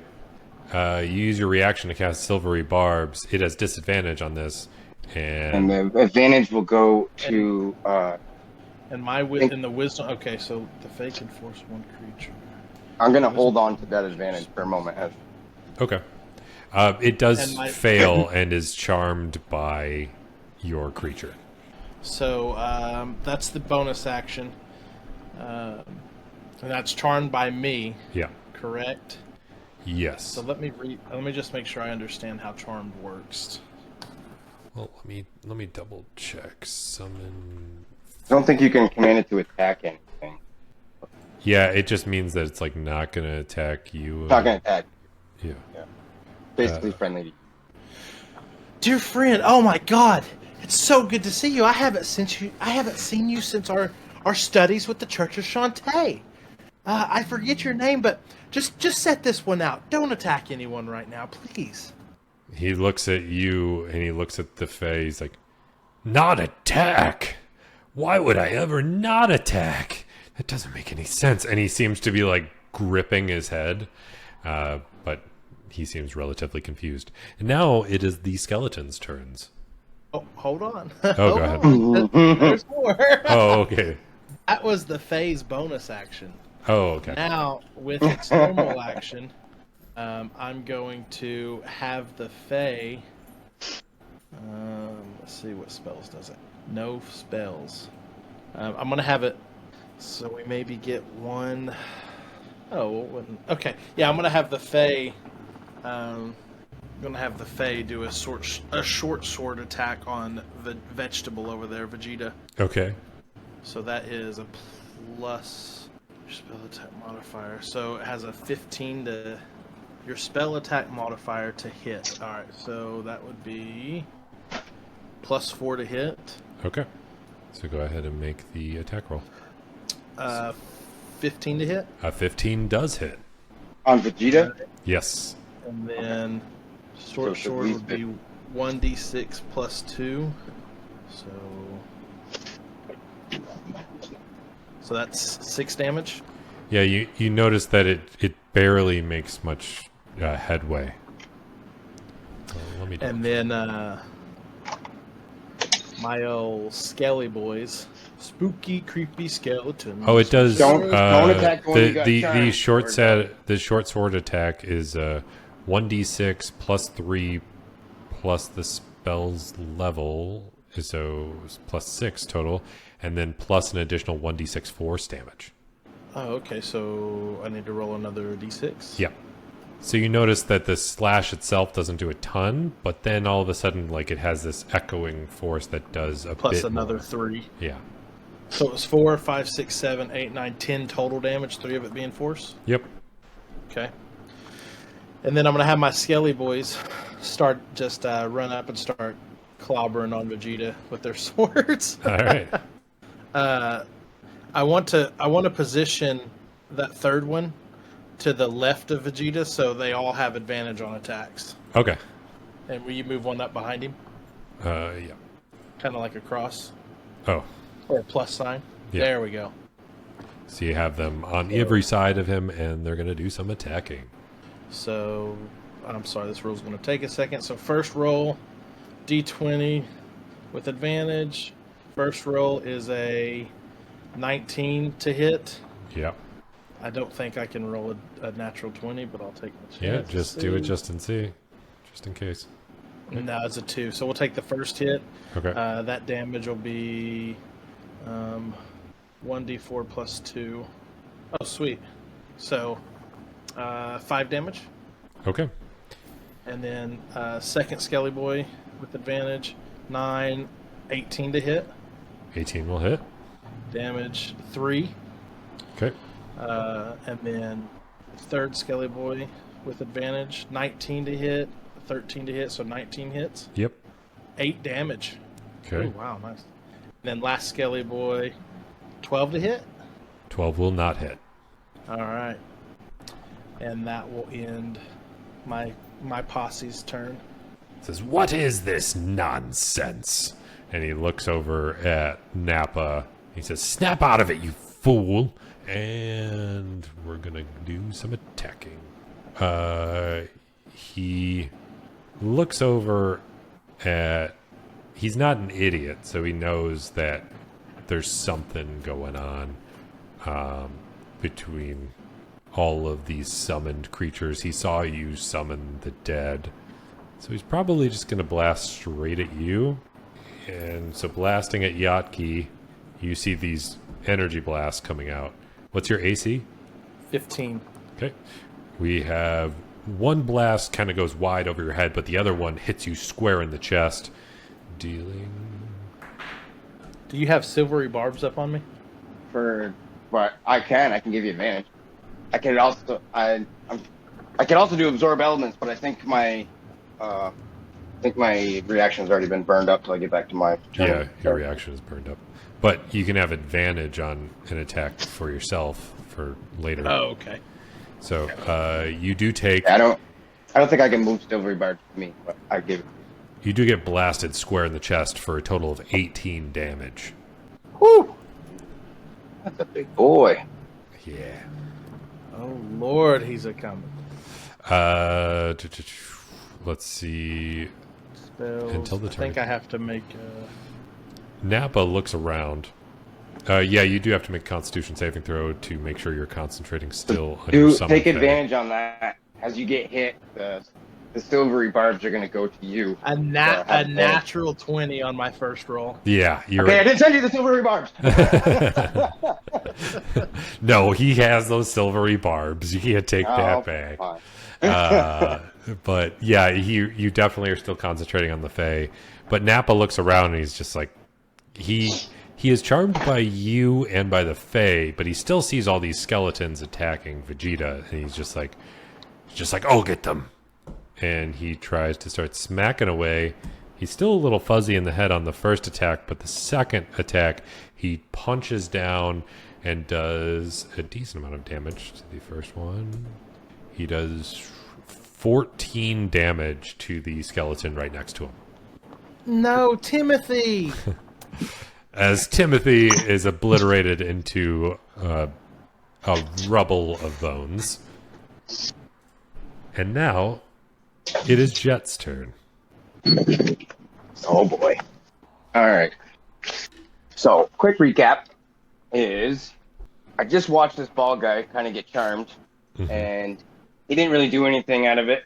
And then this short guy over here just blasted off a couple of these, I don't know what you call them, energy blasts Yeah. that took Hiatki square in the chest and clearly made an impact and caused... Okay. So, is Nappa still charmed? No. He just fucking attacked. I mean, he attacked a skeleton. That's all you can really tell. Do I have time to ask Hiatki if he's still under his spell? You do. You have a total of 6 seconds during this combat. Or during this Okay. round. Well, I don't have time for that. Okay. I'm going to use my action to cast this. Summon Shadow Spawn. Summon Shadow Spawn. And I'm going to summon it directly behind Nappa. There is one trick to Shadow Spawn, though. Summon Shadow Spawn. It does require you to have a gem worth at least 300 gold. Okay, I don't have that, so I can't Yeah. cast. Alright. Okay, change of plan then. Let's see. Well, then I'm down a spell now. I guess I didn't read that too well. Okay, well, still have my Bladesong going on. So I'm going to go attack Nappa, I guess, because I don't like the odds of us fighting 2-on-2. Okay. I'm going to use my bonus action to do Shadow Blade. All right. Bonus action Shadow Blade. You summon a Blade of Shadow into existence. Go ahead and start making some attacks. Alright, so first one, 24. 24 is definitely going to hit. Second attack is 19. 19 is definitely going to hit. Go ahead and roll for your damage, which is 2d8 psychic damage if you cast it just at second level, but I don't know if you upcast it. No, I'm doing just So you get to do a total of 4d8 psychic damage. 10 and 14, 24 damage. That is pretty solid. So you slash into him with this shadowy blade. It snaps him out of it, and he's just like, "What the hell is all this?" And then he feels the shadow blade pierce him one more time, dealing a total of 24 psychic damage. And his head is just splitting, and he's just like gripping at his mind and his shadowy wounds. And now, anything else you want to do? I use my bonus action, so there's nothing I can do, but DM question, can I take Shadow Spawn off and replace it with something real fast then? Yeah, that's fine. Okay, thank you. Nope, go ahead. And then Hiatki, you're up. All right. Question to DM. Would Vegeta be considered flanked from where I'm at? We don't really do flanking. So I wouldn't have advantage on Guiding Bolt? No. Okay. Well, then I'm going to cast Guiding Bolt at 4th level. Okay. I'm going to say, Kamehameha!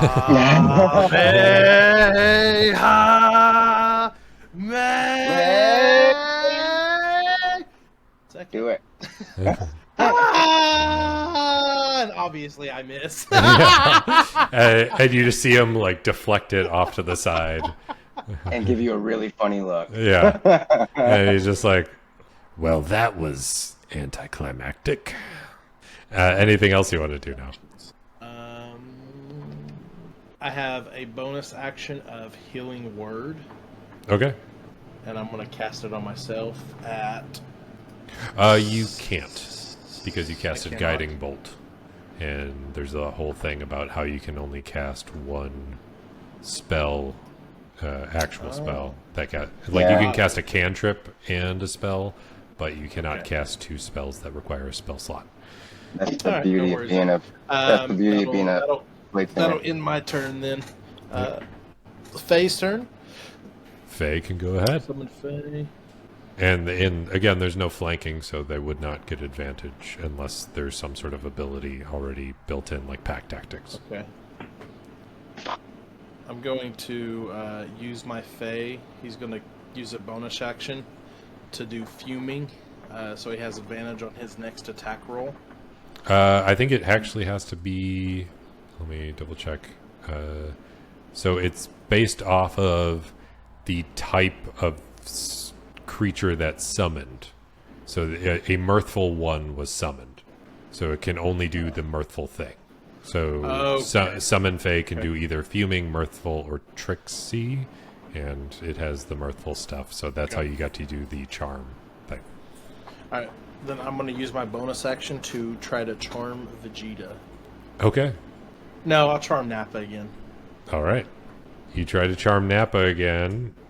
Ooh, okay. And he rolls a nat 20 as he is taking crap tons of psychic damage. His head is splitting, and he's just like, stay out of my head! This spell's level rounded down. So what level is Summon Face? So third level? So Yeah. it would be multi-attack. He gets one additional multi-attack. He gets 2 attacks. Has a number of attacks equal to half this. So he just has 1 attack because it's third level rounded down. So I'm going to use a short sword to attack Vegeta. Go ahead. So roll this for attack. So did it come through? Not yet. A natural 20? No, is that a natural 20? I can't tell. It hasn't come through on my end yet. To GM, I got a 20. Okay. 30, 20, or nat 20? That's what I'm trying to... Oh, hold on. It just... okay, I wrote a 16 plus 4, so dirty 20. Okay. Yeah. Yeah, it's definitely going to hit. So go ahead and roll 1d6 plus... 1d6 plus 3 plus 3. So 1d6 plus 6. So 1d6... So 3 plus... So 9? 9. All right. And you notice it's not quite doing as much damage as you would expect, but it still does some. But you still get to add an additional 1d6 of force damage, so go ahead and roll that. An extra 2 damage. That, as you slash in, the slashing doesn't go quite as deep as you would expect, but there's still this boom of magic that seems to hurt. And then the Scaly Boys are just going to do attacks, but they don't have advantage then. That's what I was counting on in their positioning. Correct, they do not have any advantage. So then they only get 1 roll. 18 to hit on the first one. That's going to hit. For 5 damage.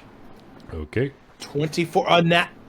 A natural 20 on the second hit. Yeah. You're going to have to stop teaching people how to get 3 nat 20s in the same game. Yeah. So go ahead and roll the double dice. D6s? Yep. So 2d6, I assume? Okay, the first one I rolled 1d6 plus 2. That was 7, so I'll just roll an additional d6. Yep. Big number. Come on, big number. Come on, big number. 4. Okay. So that's 7, a total 8, 9. of 11? 11 damage. Yep. And then third Scaly Boy, a 14 to hit? 14 is going to miss as he just catches the blade and throws it off to the side. And I believe that's all of your turn, as you have done lots of stuff. He is not too happy. Vegeta is looking around. He's just like, I'm so tired of you. And throws out some more energy blasts at Hiatki. What is your AC? 15. Okay, one is going to hit, and the other one is just barely going to miss as you try to dodge out of the way. Blast hits you pretty strong. Got 9. For a total of 12 force damage, just blasting into your How you shoulder. feeling, Hiatki? I'm 37 HP.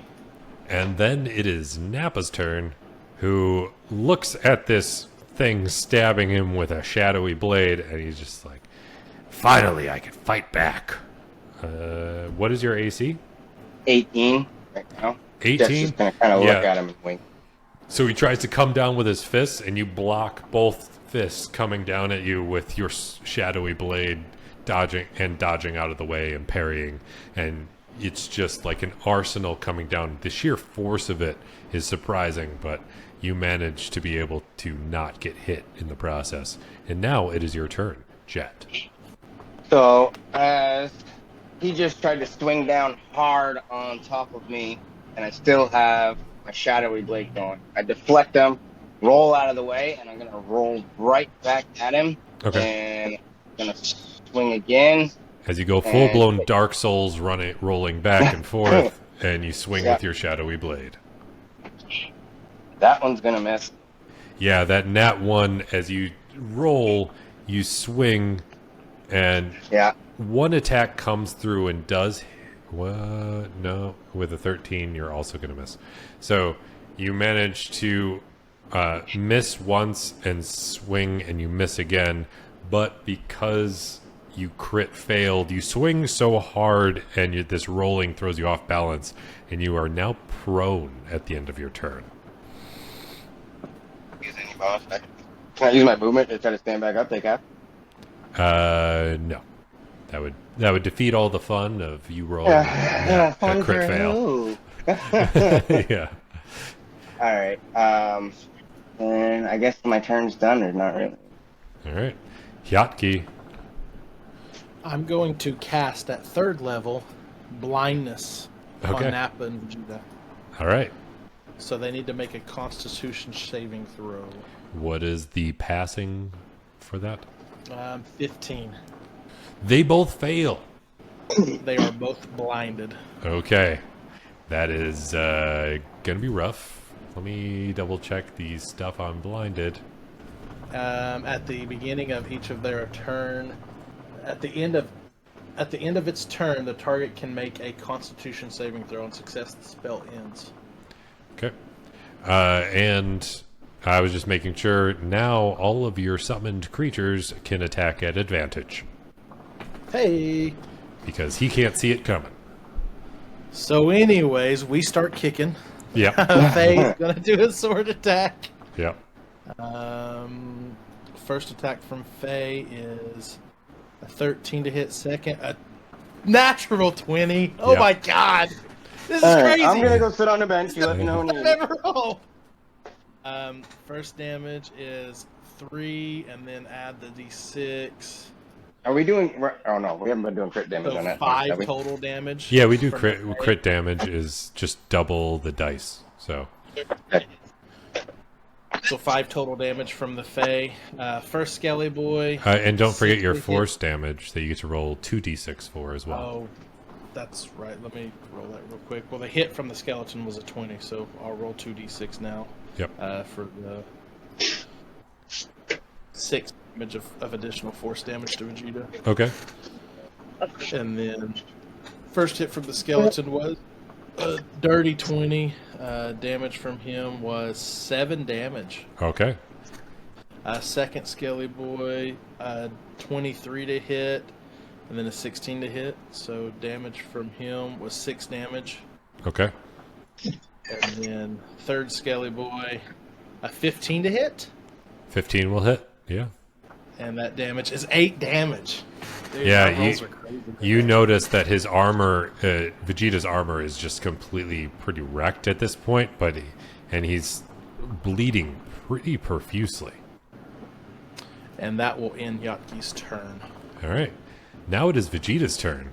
He looks really beat up, and you see him reach into a pouch on his side, take out a stone, and throw it up in the air. and this beam comes down and hits him in the chest. It is. Oh shit! He's turned it into a great ape. Oh no! Trying to get it down. But are you going to do for like another? Oh yeah. Oh my Yeah. god!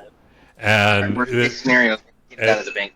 yeah, as this moonbeam just blasts him in the chest, he suddenly has this fur grow Can't over find our him. debit card. We're working on a credit card, which we can put the money, take the money off to it. But Brayden. I'll try it at the Hey, bank. hey, Braden, we can hear everything you're saying now.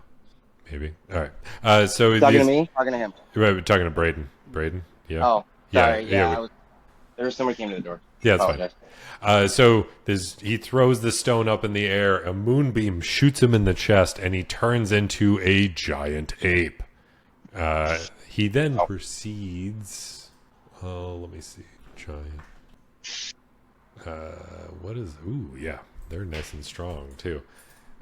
So he slams down his fist with a great amount of force, and I'm assuming completely obliterates. Let's see. Yeah, He's blinded still. yeah, he is blinded, but I did roll 2, and he does still hit as he just aimlessly smashes down. And I'm just moving him over here so that way it's easier to see the skeletons. He does definitely obliterate one of the skeletons as he does like 20 damage to it.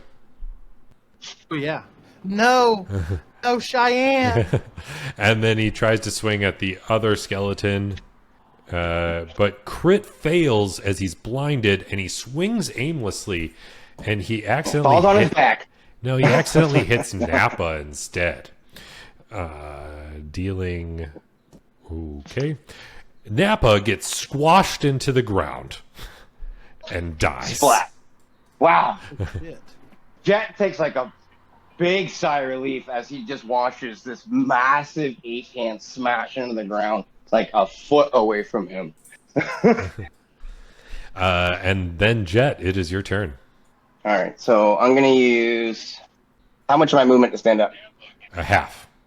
Okay, and how far do I have to go to get towards him now? He is right next to you. He is now a very large creature. He's considered huge. And I still have concentration going, right? Yes. So I'm gonna get a little crazy here. I just gotta find it. I know what I want to do. Find the spell here. It's pretty fast. Oh. All right, so I'm gonna use my bonus action to do Spirit Shroud. Okay. Okay. Can I do that? Can I stack it like that? No, because the Spirit Shroud is also concentration. Okay, that's what I wanted to ask. All right, so I will see if I can just hit him then. Okay. I'm trying to set something up, but 18? 18 will definitely hit. It is actually Alright. easier to hit this large ape than it was when he was just Vegeta. And Okay, a now 23 23. definitely hits. Okay, so I'm going to do the damage for the 18 first, Okay. and then I got a surprise for Damn, it's just like in the freaking episode. He's blinded. Yeah. Yeah. All right. I'm trying to get that. Yeah, it's surprising how well that worked out. All right, so I'm going to upcast my Shadow Blade this time at third, and wasted it. 6 damage on the first one, and out of anger, I will do it again for 11, and then with that, I'm going to bonus action Booming Blade with it. Okay. Yeah, you slash through, and you see him like gripping his head and like reaching down by his feet where you're slashing at him, and then go ahead and Booming Blade. Yeah. Thing. Because you get to bonus action Booming Blade, which means you get like one more normal attack. Wow, that is a crazy stack. Does that really work that way? According to the guy that made the game, it does. I looked it up before I did it. Yeah. I wanted to do all the research. Wow. Yes, So you can. get to deal an additional 2d8 psychic damage, and then you get all the Booming Blade stuff on top of it. And if That he is so moves, odd. he gets it again. Yeah, I Yeah. told you when I not to talk outside the game here, but when I messaged you and said, "All right, I finally did it," this is what I was talking about. Wait till you see this. Okay. I've been I've been saving it to pull it off, but yeah. So now if he moves again, he gets this. So yeah, go ahead and make the attack roll for the booming blade. alrighty. Well, the booming blade stacks on with it, right? With the So you get to do your bonus action is the cantrip booming blade, and you'll get to do a normal attack with that, which you get which would be your shadow blade that you're attacking with. So that's definitely going to hit with a 24. So now you get to roll your 2d8 from the psychic damage, and should be 3d8, right? 3d8. So 17. 17, which is pretty darn good. So it was, let me see, 11 for 6, 11, 17 plus 17 is 34. Yep, and then you get to also, that was also part of Booming Blade, though.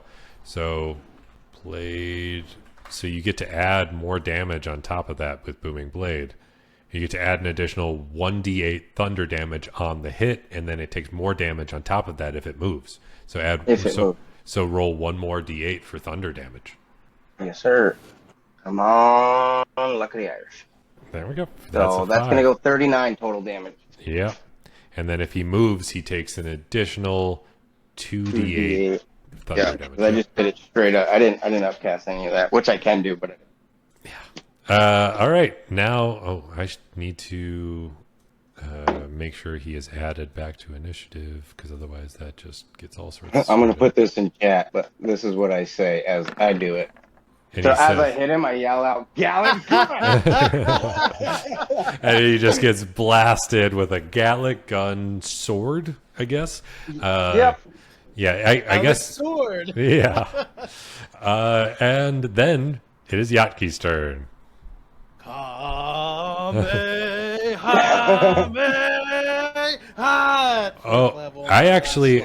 almost forgot one thing.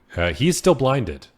Yeah. So, Jet, I need you to make 3 more D20 rolls just to see if you crit on any of those. The last D20 roll will automatically be that booming blade attack, but I just want to make sure that for any crit fishing.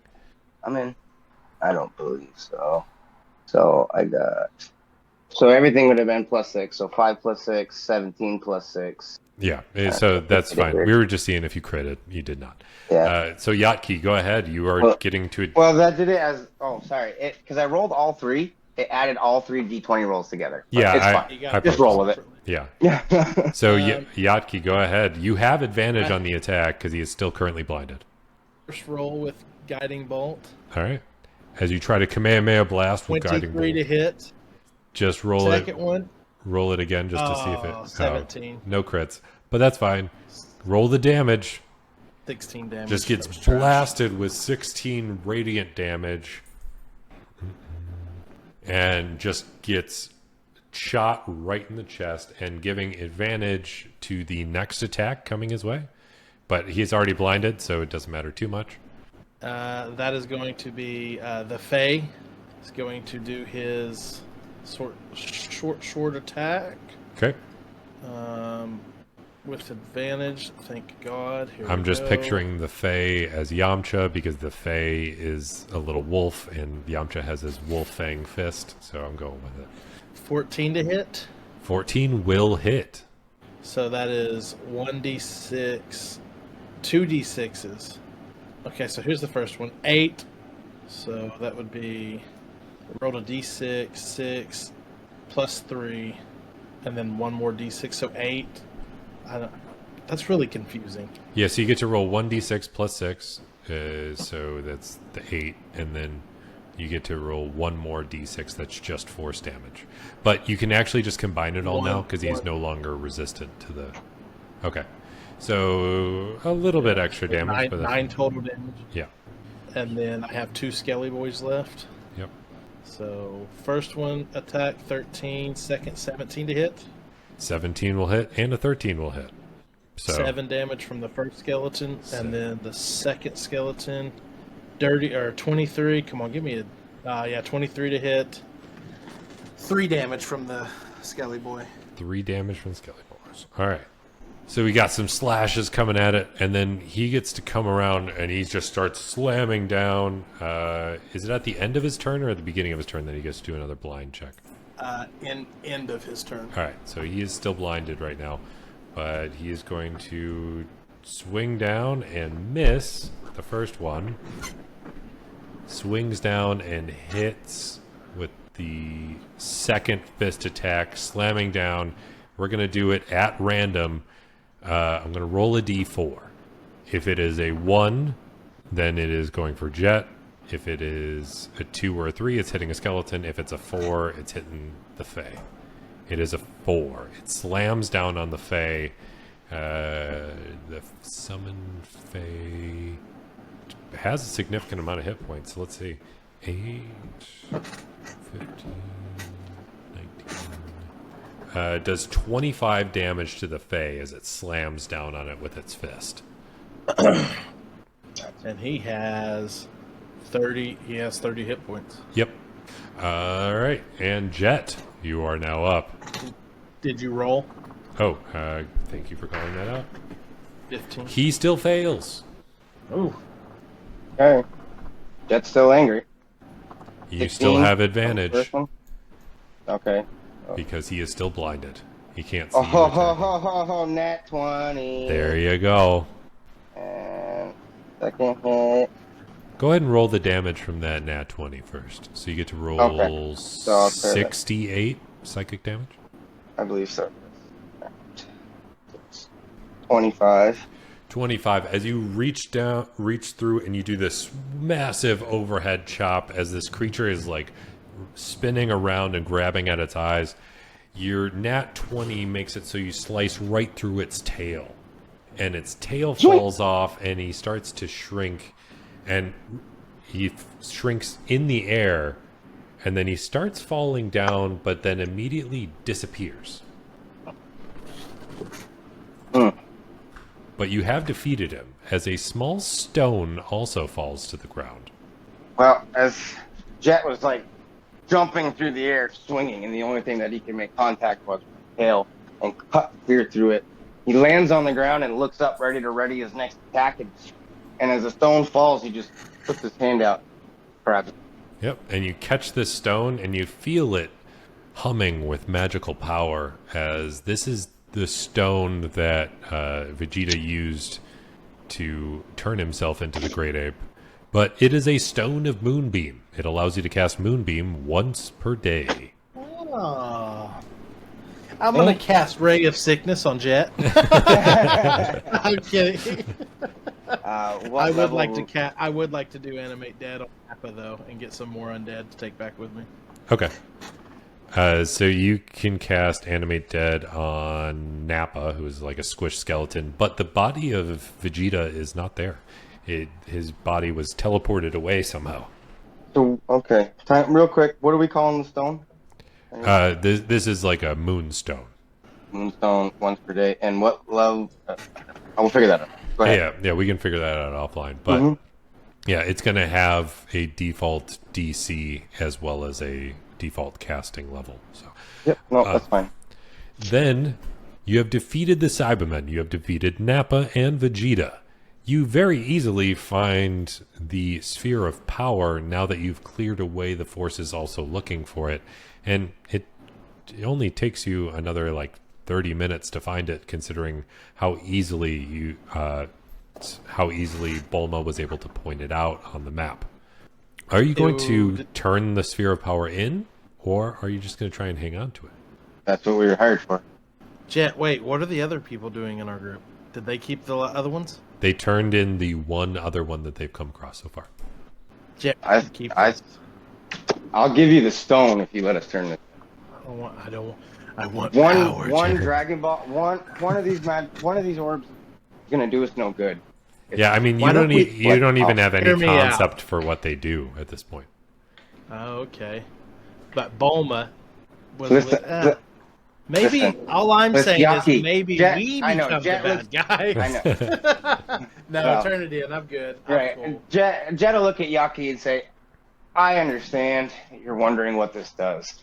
How about we turn these in, and eventually, down the line, when she finds the last one, we decide. We'll have the power then to make some sort of deal. Fine. So you return to the builder's city, and you turn it back into Bulma. She's very thankful, but she also seems very busy, and she just kind of throws you your pouches of gold and said, all right, thank you for your time. I'm sure I'll be finding another one soon. And then just nods at you and goes back to work. As we pick up the gold, I'm going to take that moonstone out of my pocket and flip it over to Hiatki. Deal's a deal. So, Hiatki, you have a moonstone, allowing you to cast Moonbeam once per day. Wow.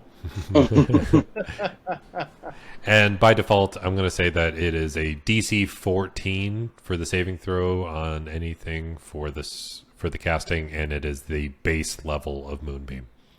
Okay. I'm gonna say thank you for the moonstone, but it'll serve you better. Toss it back to.